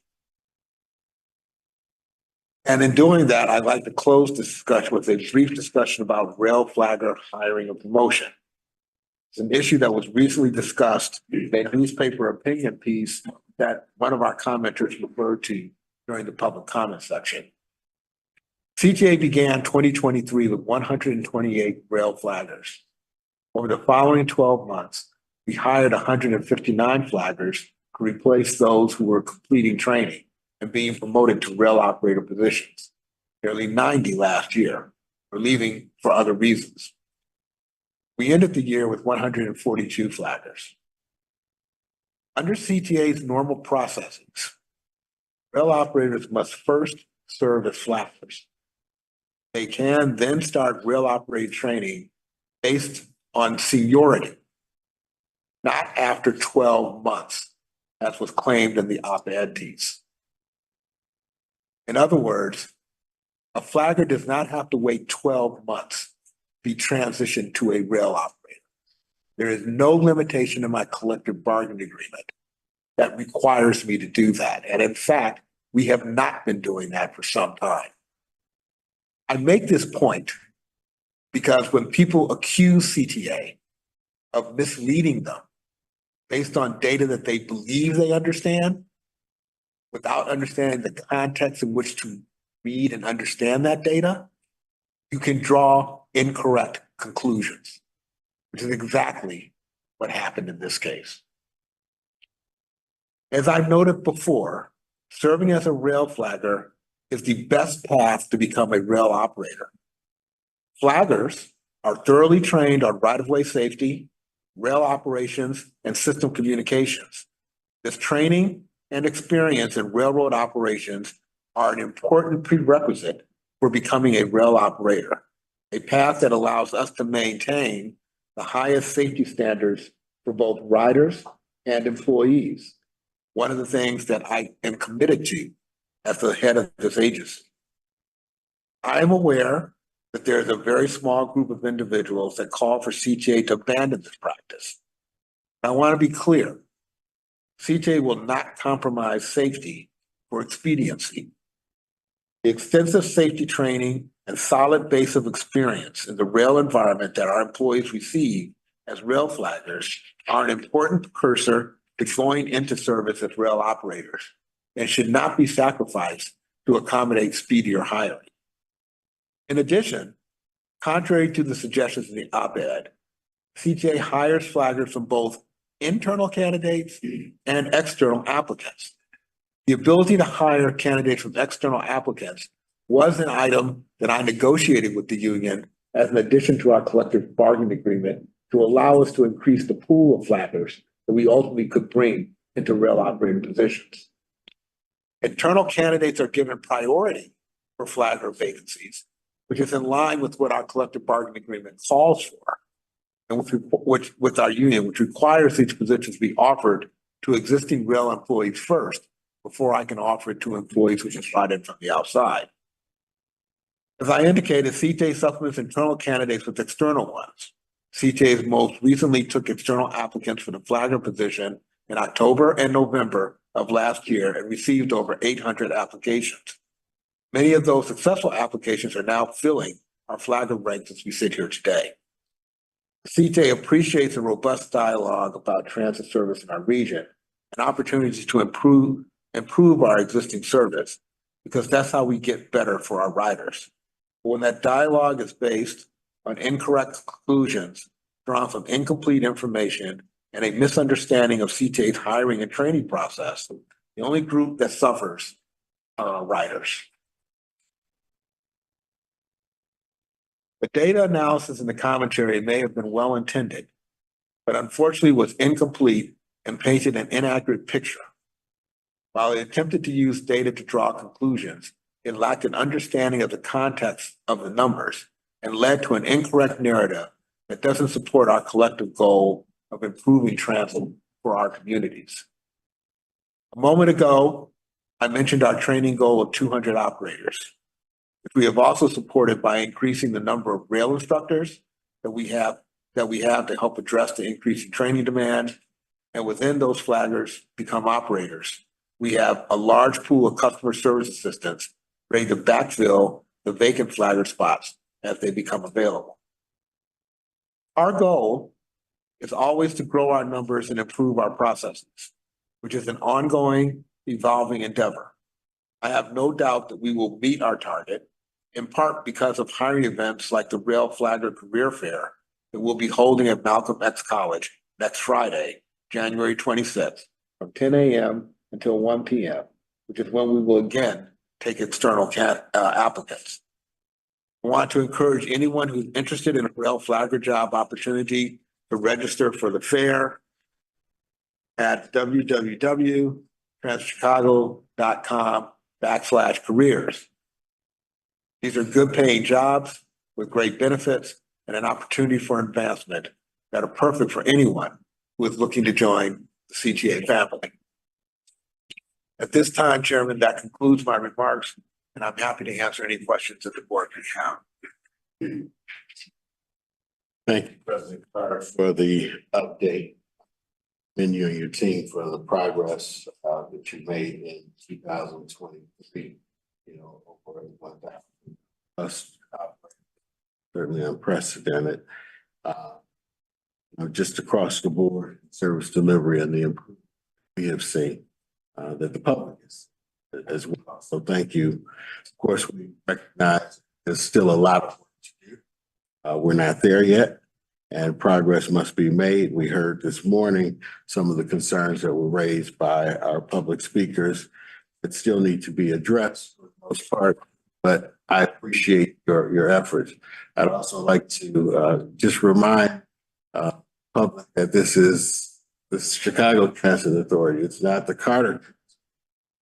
And this board is responsible for developing policy and setting standards for you and for members of your team. And so the buck does stop here. And so we are encouraged by what we see, at least as chairman of this board, by what we see in terms of progress. And as I indicated, certainly there's a lot of work to do to improve the quality of service across the board for our customers, for the citizens of Chicago.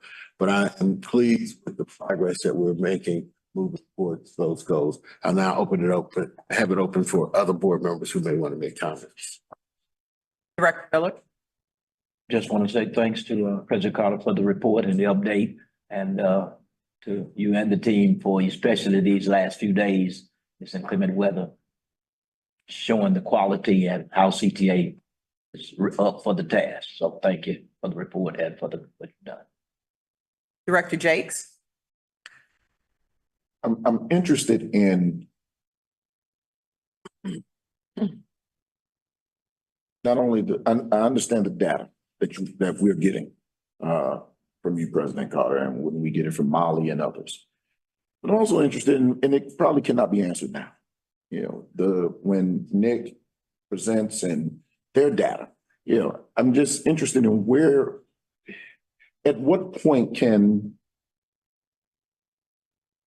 someone at some point sit down and have a conversation with each other so that, you know, they're not op-ed saying this when it's this, or there's not the presumption that, you know, we are rubber stamping everything the president says.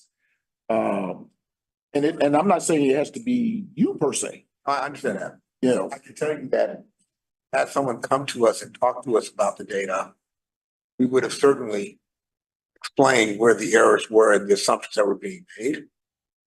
But if your goal isn't to talk to us, if your goal is to really try to, you know, make statements in a public venue, then that becomes very hard to achieve.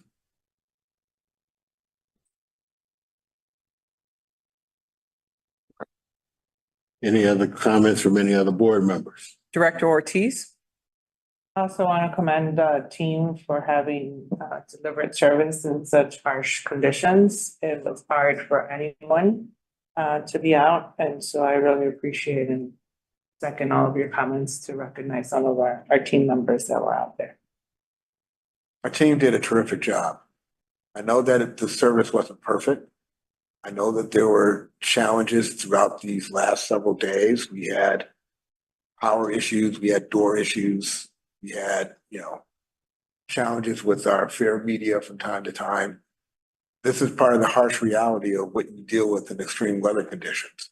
And, you know, our focus always was to be as responsive as possible to the issues that we're facing. There are a large number, believe me, you have no idea how many people behind the scenes basically worked nonstop all weekend long to keep the service running. It wasn't all hands on deck moment. Those employees should be commended for the work that they did in these conditions and for the difficulties that they had to experience being out in this weather. You know, I'm not going to say that our service was perfect during this time, but we were doing the best we could under challenging conditions.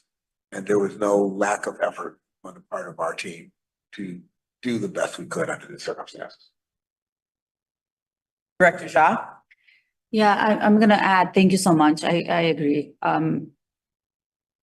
Technology fails in temperatures like this. Like my phone, my watch died when I went out for a run. I was telling somebody earlier this morning, completely died on me. I think two things that I'd like to kind of bring to attention. One is, this is not the first time this kind of temperature has hit Chicago. So we definitely, I know the team is learning and, you know, maybe making some of that data available to the public in terms of, you know, these are the best practices that we put. Because I also know that there's a lot of preventative measures that were already put in place before the hit. And a lot of times all the good deeds kind of goes unnoticed. And all we hear about is, you know, this is what didn't work. So it'd be good to start to publish some of that information of what worked well based on past experiences and what are still new things we're learning, because these are changing times and we continue to see new technology, new problems that we have to solve for. So we'd love to see some of that also made available, right? And the number two is, I think there's a recurring theme here in terms of transparency and open dialogue. Whether that is happening, how much of that is happening, maybe start to get some of that information on a monthly basis to say CTA's leadership met with this constituents for this, and we to discuss this topics. Maybe let's start to make some of that information if we can, or at least start to work towards that, just so we're working with all of that information that's available to all of us. I know in the background, we get briefed very, very detailed. We spend hours going through every single item. So it may seem that we are here and we're approving and we're agreeing. That is because a lot of background work has gone into asking and vetting and times when we don't agree on some things and that doesn't get implemented right away. And the team goes back and works on them. So this is a great opportunity to start to highlight some of that process as well, just so everybody is on the same page. I do know that my government communications team does engage various advocacy groups, does talk to them about what we're doing. But I'm going to repeat my earlier comment.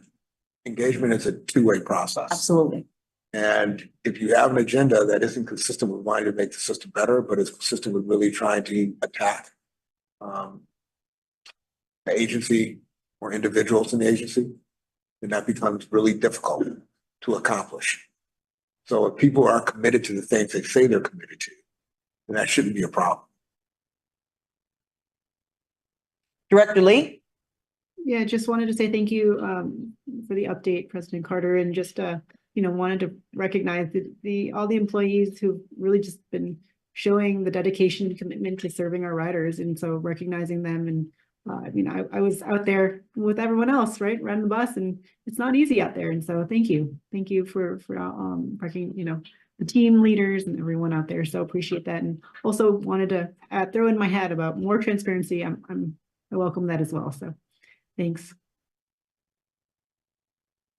Thank you, President Carter. Our next order of business is the approval of the minutes of the regular board meeting of December 13th, 2023. May I have a motion to approve?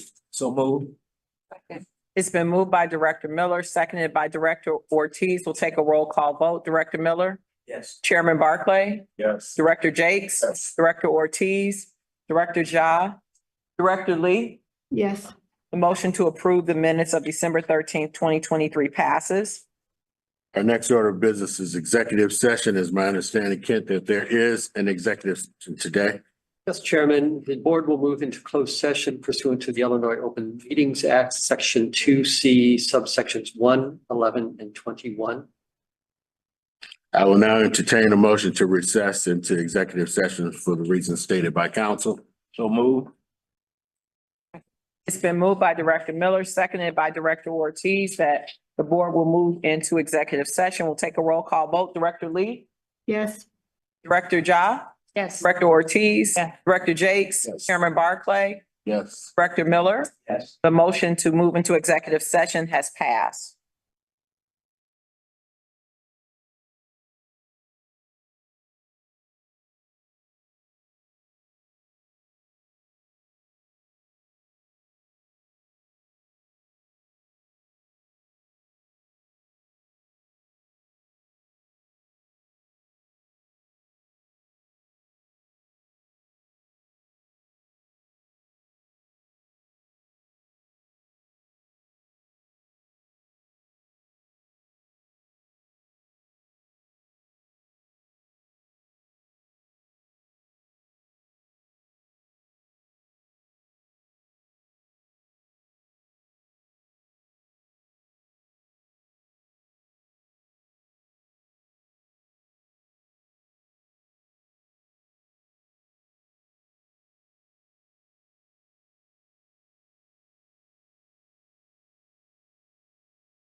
Open session.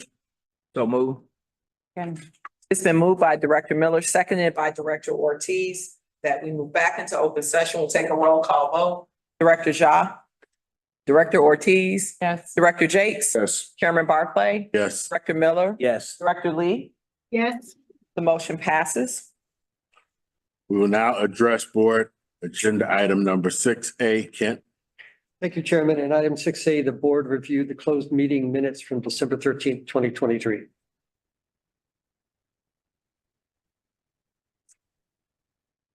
Do we have a motion? Have a motion to approve the closed session minutes for December 13th, 2023. So move.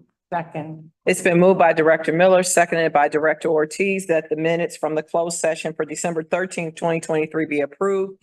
We'll take a roll call vote. Director Ja. Yes. Director Ortiz. Yes. Director Jakes. Yes. Chairman Barclay. Yes. Director Miller. Yes. Director Lee. Yes. The motion to approve the closed session minutes passes. We will now address board agenda item 6B. Kent? Thank you, Chairman. In connection with agenda item 6B, review the recommended findings and decision of the hearing committee appointed in connection with a review of the discharge of CTA employee Kevin McCormick under Section 28 of the Metropolitan Transit Authority Act. After hearing the testimony of witnesses and reviewing the evidence, the hearing committee has recommended that this board sustain Mr. McCormick's discharge. Thank you, Kent. May I have a motion to sustain the hearing panel recommendations for Kevin McCormick? So move. Second. It's been moved by Director Miller, seconded by Director Ortiz, that the hearing panel's recommendation to sustain the discharge of Kevin McCormick be approved. Director Lee. Yes. Director Ja. Yes. Director Ortiz. Yes. Director Jakes. Yes. Chairman Barclay. Yes. Director Miller. Yes. The motion to sustain the discharge passes. We will now address board agenda item number 7. Board matters. Georgette, do we have any board matters today? Mr. Chairman, we have 5 board matters for today. Our first is to receive a report from the Citizens Advisory Board from our vice chairperson for that board, Mr. Rob Johnson. Our second is to approve a resolution changing the date of the January 2024 Chicago Transit Board regular meeting. Our third is to approve an ordinance supplementing ordinance 016-100, which amended ordinance 006-75 regarding rules of conduct. Our fourth is to approve an ordinance appointing members of the Chicago Transit Authority Ethics Committee. And our fifth is to approve an ordinance authorizing a First Amendment to the sublease with the Community and Economic Development Association of Cook County Incorporated of the 12th floor located at 567 West Lake Street in Chicago, Illinois. Thank you. I invite the vice chairperson of the Citizens Advisory Board to come forward to give their report. Mr. Johnson.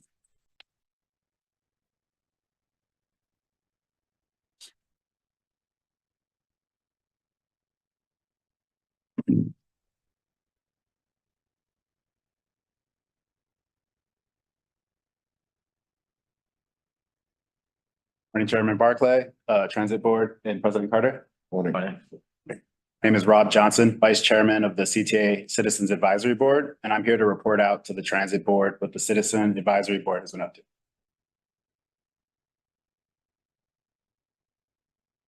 Chair. Yeah.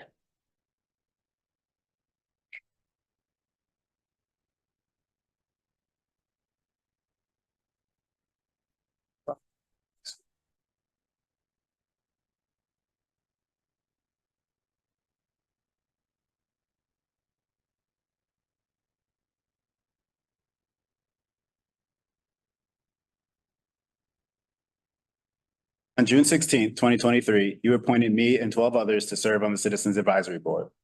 The purpose of the advisory board is to review CTA policies and programs from the perspective of the riding public and to give feedback to the Transit Board from that perspective.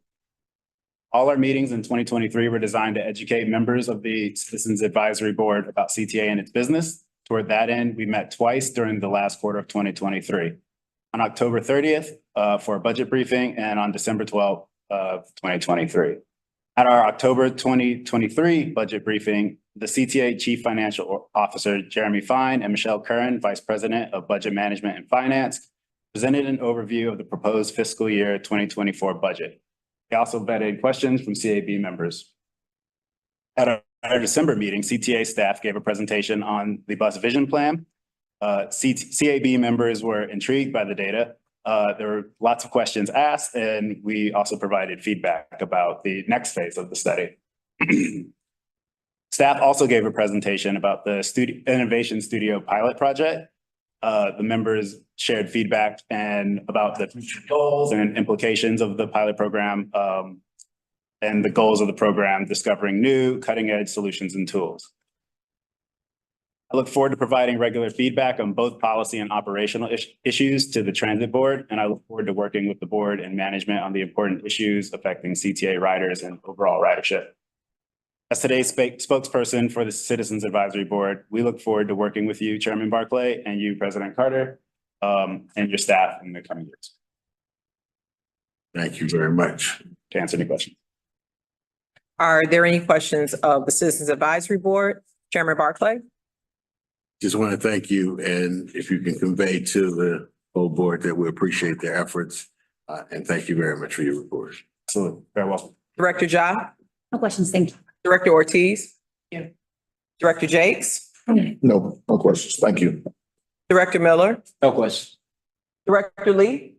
No questions, just a quick comment. Thank you for, serving on the board and also just bringing feedback, and would love to, as you keep coming back, hear some of the feedback as well. So, thank you. Happy to share. Thank you. Thank you.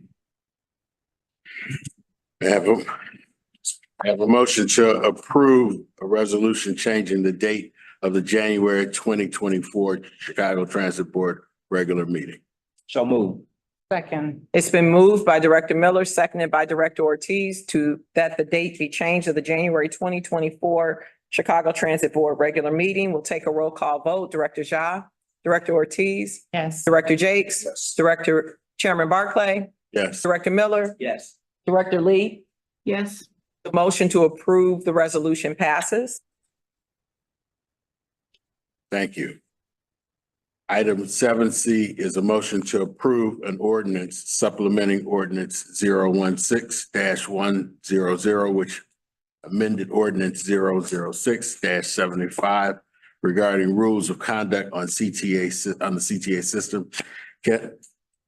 Chairman, item 7C involves an amendment to the CTA rules of conduct to align with recent amendments to the RTA Act and to authorize a hearing process for purposes of suspending or confiscating fare riders who violate those provisions.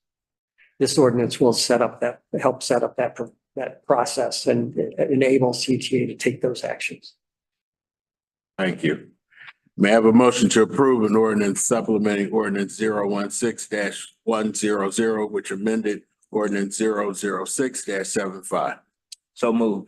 Second. It's been moved by Director Miller, seconded by Director Ortiz to approve this ordinance. We will take a roll call vote. Director Ja? Yes. Director Ortiz? Yes. Director Jakes? Yes. Chairman Barclay? Yes. Director Miller? Yes. Director Lee? Yes. The motion to approve the ordinance supplementing passes. Thank you. Next is a motion to appoint Christina Becker, Norman B. Jones, and Jessica Pipersberg as members of the Chicago Transit Authority Ethics Committee. To Savon Baker, Chicago Transit Authority Deputy General Counsel and Ethics Officer. Directors, Savon Baker, I'm back with my ethics hat on, and we are seeking appointment of three very qualified individuals for the really newly constituted Ethics Committee. The point of the Ethics Committee is to try to enhance our ethics program here with improving our ability to conduct investigations, internal investigations. This is not to be confused with the investigations that go to the OAIG. This is to supplement that, and also allow it to review and update our policies and procedures so that it is commensurate with other comparable ethics programs around this area. With respect to the individuals, we highly recommend them. Jessica Pipersberg is a former ASA in Cook County. She has significant experience in legal advice to large corporations, including Blue Cross Blue Shield. She is currently senior counsel at Johns Hopkins Medicine. And she has been providing compliance and regulatory advice for a number of years. We're seeking her appointment to January 28th. We are also seeking appointment of Norman Jones to January 2027. He has been in the DEI space and has a master's in industrial organization and psychology, has done a lot of compliance and regulatory advice to a number of corporate entities, including Apple, JLL, and Discover. And finally, Christina Becker is Vice President and Assistant General Counsel for Harris Associates and has been providing regulatory advice and compliance, including review of code of ethics matters for her clients. With that, I will let you know that the candidates are available online. Should you have any questions or concerns for them, I am also happy to answer any questions you may have. Chairman Barclay, None. Director Ja, I'm good, thank you. Director Ortiz, No questions, thank you. Director Jakes, No, no questions. Welcome. Director Miller, No question. Director Lee, No questions. Welcome. Chairman Barclay, there are no questions. Thank you, Ms. Baker. May I have a motion to approve an ordinance appointing Christina Becker, Norman B. Jones, and Jessica Pipersberg, members of the Chicago Transit Authority Ethics Committee? So move. It's been moved by Director Miller, seconded by Director Ortiz, that Christina Becker, Norman B. Jones, and Jessica Pipersberg be appointed to the Chicago Transit Authority Ethics Committee. We will take a roll call vote. Director Lee, Yes. Director Miller, Yes. Chairman Barclay, Yes. Director Jakes, Yes. Director Ortiz. Yes. Director Ja, motion to appoint passes. I'm sorry, Sisavon, real quick, when the ethic committee meets, will you be presenting to the board a report from the ethics committee from time to time, or will they come before us? I think well, we can discuss that within our rules, but certainly someone will be presenting ethics reports to the full board on a regular basis. Thank you. Item 7E involves a motion to approve an ordinance authorizing a First Amendment to the sublease with the Community and Economic Development Association of Cook County, Inc. of the 12th floor located at 567 West Lake Street, Chicago, Illinois. Can you address any questions? This is a matter that was discussed last month and doing this verbiage was not included in the omnibus. It's back today for final approval. Are there any questions? I have a motion to approve an ordinance authorizing the First Amendment to the sublease with the Community and Economic Development Association of Cook County of the 12th floor located at 567 West Lake Street, Chicago, Illinois. So move. It's been moved by Director Miller, seconded by Director Ortiz. We'll take the roll call vote. Director Miller, Yes. Chairman Barclay, Yes. Director Jakes, Yes. Director Ortiz, Director Ja, Yes. Director Lee. Yes. The motion passes. Our next order of business is a report from the Committee on Finance, Audit, and Budget, which will be presented by Director Jakes. Mr. Chairman, the committee met earlier this morning and approved the December 13th, 2023 committee minutes and reviewed the finance report. The committee reviewed 5 ordinances. Number 1, review of an ordinance authorizing a co-promotional advertising trade agreement with Bank of America for the 2024 Bank of America Shamrock Shuffle, the Chicago 13.1, and Chicago Marathon. 2, review of an ordinance authorizing the treasurer to execute an electricity contract. 3, review of an ordinance authorizing payment of relocation expenses arising from the acquisition of property located at 11426 South Perry Avenue, Chicago, for the Red Line Extension Project. 4, review of an ordinance authorizing a license agreement with the Granite Construction Company for a portion of land located at the authority's 74th Street Bus Garage. 5th, review of an ordinance authorizing the purchase of underground storage tank insurance.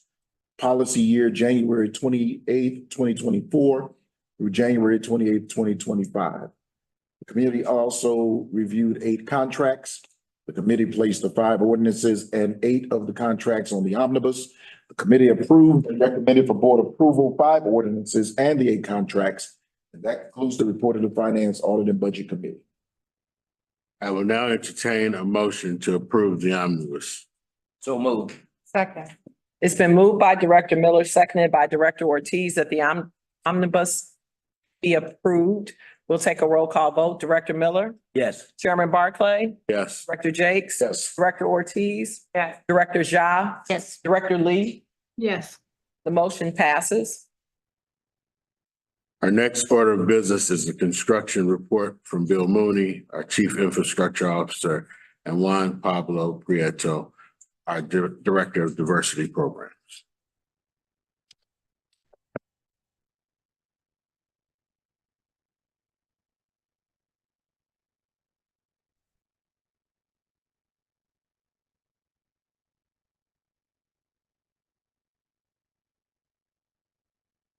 Good afternoon. I am Bill Mooney, your Chief Infrastructure Officer. I am joined by, Good afternoon, Juan Pablo Prieto, Director of Diversity Programs. and I'm here with your monthly construction briefing. So we'll start where we normally do, our Damon Station project. So a lot of work has happened in the last couple of months around the structure of the building coming out of the ground and going up. See kind of in these photos, the framework of the building coming together in the upcoming couple of months. You'll see a lot more detail going on around the platforms and the elevator towers and that main bridge I keep talking about coming into place. There's a couple of those updated photos. So here in this photo, you can see the main station house frame in place, gives you a sense of the scale and shape of that building. They're pouring the rear wall for that building. Here's some of the framing going in for the ultimately the mezzanine floor and the ceiling below it. These are the stringers for these are the big beams that ultimately are the basis for the platform going up in place. So they're craning them up and be attached. You should rebuild kind of the structure to be able to accommodate the size of both this. This beam itself is almost 4 feet tall, and it gives you some sense of the scale on it. And here are those beams in place, and they're starting to set the deck platform. So this is a precast concrete deck that gets installed in pieces up here, and you can see them setting in place there. And so we're now starting to see the shape and real platform coming up to mark there. Moving forward to our non-revenue vehicle maintenance facility, the project proceeds forward on budget and tight to schedule. We are still looking to open this facility in the later part of the spring as weather approves.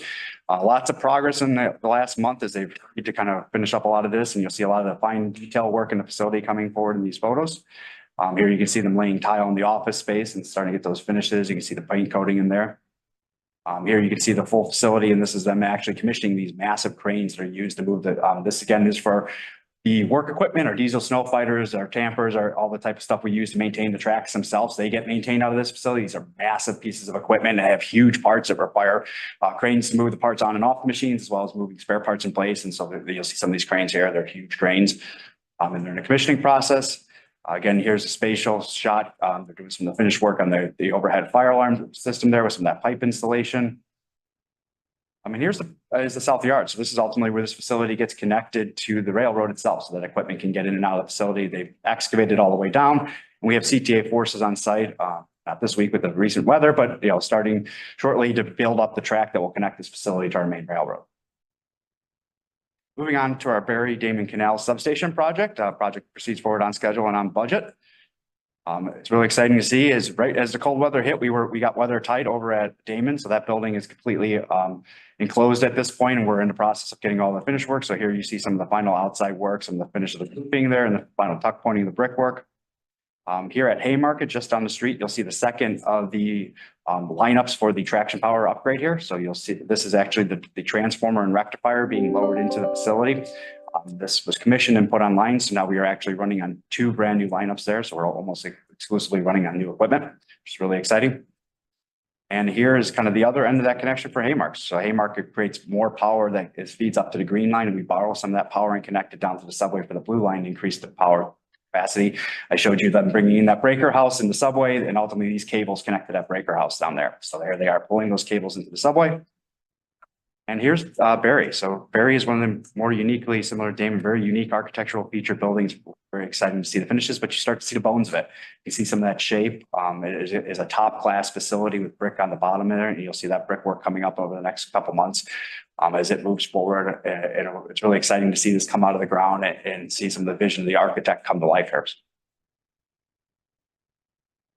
Moving on to our red purple modernization project, we continue to charge forward. We are in many cases in what I would call the rinse and repeat cycle. So you saw last month we finished the cutover on what we called NM2 to NM3.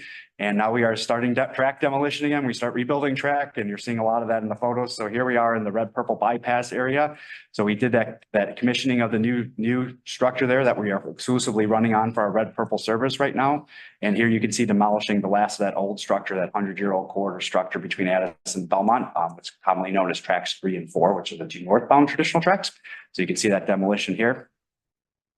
Up at the Lawrence Bryn Mawr modernization area, we're in station construction fully now. So they have completed a significant amount of the caissons that will support the platforms for those stations, but they've also started excavating. So here you see them sheeting and excavating out for the foundations of the new station houses. It's really exciting to see those things come online now. It is the big change in this phase as we build those new stations.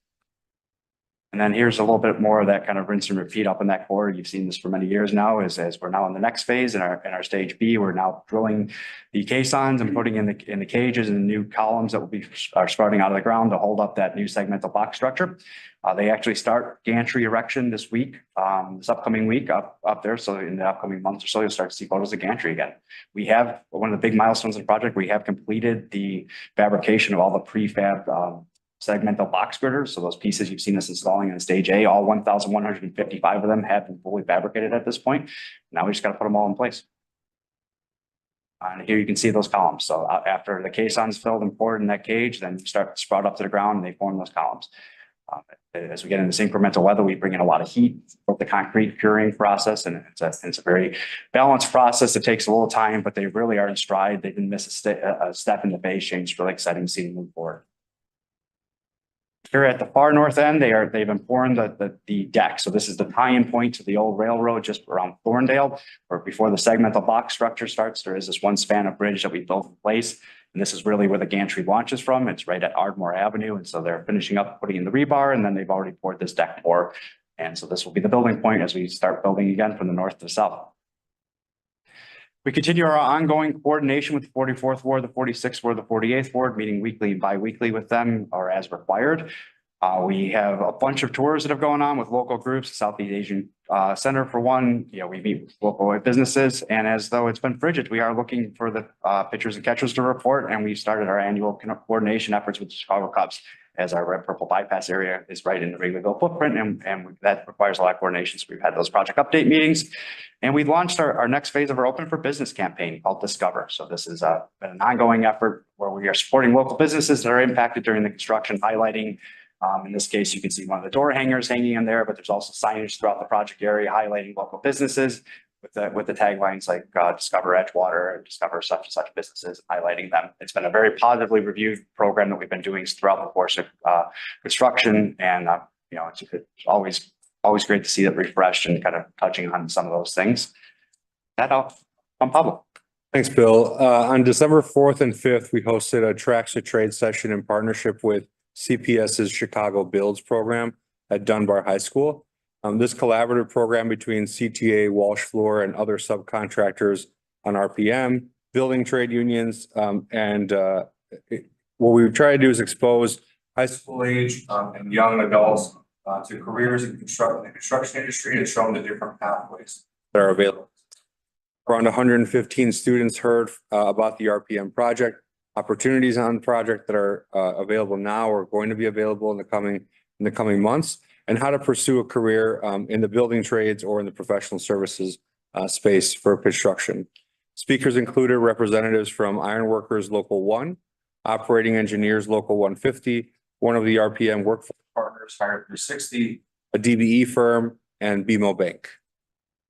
As of the end of 2023, 118 unique DBE firms have been awarded over $268 million between the design and construction packages on RPM Phase 1, and 53 of those firms are new to CTA. On the workforce side, as of the end of 2023, over 2,000 unique individuals have worked over 1.5 million labor hours and earned over $90 million. Now we'd like to show you the next installment in our monthly video series, in which we highlight the RPM project's ambitious workforce and DBE inclusion programs. Today, you'll hear from Mike Say, owner and founder of Allstate Concrete, a subcontractor to Walsh Floor. Mike is also a graduate of our small business educational series and a participant in our Building Small Businesses program.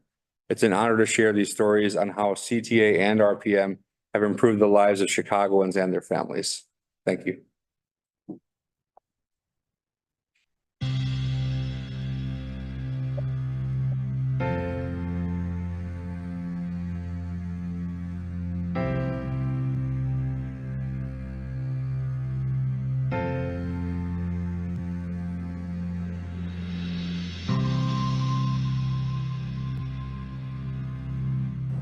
My name is Mike Say with Allstate Concrete Cutting and Demolition. I had the opportunity to start Allstate Concrete Cutting. It was a business that was going bankrupt, and I bought their assets and started with 2 trucks and 2 saws. My business started with the RPM project. We went to the meet and greet with Walsh Floor on the design build that they brought all the DBEs in to start interviewing us all on the project. And there was probably 700 of us, and 3 of us made it through the first phase of this project and started with the beginning of the infancy of the start of the RPM project. My business benefited from the RPM project in growth. We were able to about triple our growth during the project infancy from 2019 on, and we're still on the project at this point in 2023. If you look behind us, you can see the columns. And we did some of the deep coring for stabilization for the elevated rails. And we've done all the wall sign on the walls that they had farther north on this project. And we've done all the deck coring, the new stations. The RPM project that impacted me the most was working alongside with Nick Kynes from Walsh Floor and learning how to work alongside a larger contractor and without slowing anybody down, and learning the rates that they needed to be on a job of this size. The CTA, Juan Pablo, Walsh Floor, and all the support that have been given from everyone involved in the CTA RPM project, helping a diverse company like myself break through the barriers and become a legitimized, medium-sized business in Chicagoland.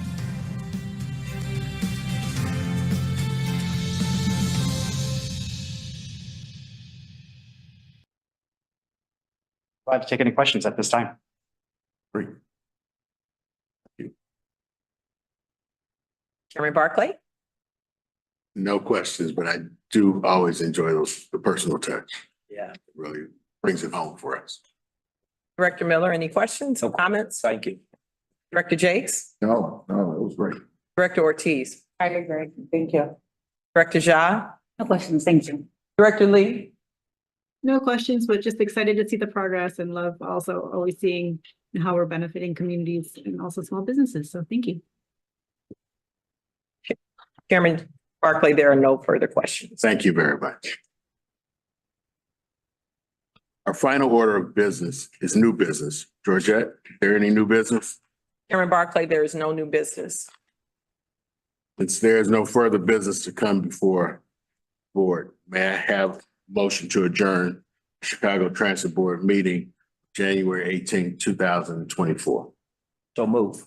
Second. It's been moved by Director Miller, seconded by Director Ortiz to adjourn the meeting. We'll take a roll call vote. Director Lee? Yes. Director Ja? Yes. Director Ortiz? Yes. Director Jakes? Yes. Director Miller? Yes. Chairman Barclay? Yes. The motion passes. Mr. Chairman, before the board steps away, you may have noticed some of the ruckus that was occurring outside the room here. What's happening is that our new employees are arriving for their graduation ceremony. So you heard me mention during my report that we hired over 1,000 bus operators, but that isn't the only position that we hired in. every month we hold a graduation ceremony for the employees who completed their training and are moving into new positions, which I'll be joining after. So I want to let you know that that's going on, and if any of you have a second stop by before you leave, feel free. I know the employees would love to see you and certainly give you a sense of the number of people that we're moving into CTA literally every single month. Thank you. How many are graduating, Mr. President? I don't know the answer to that. I don't know if Tom is here. Usually, so you know, the conference room that we have, it's usually full. Right, okay. So well over 100. 100, great.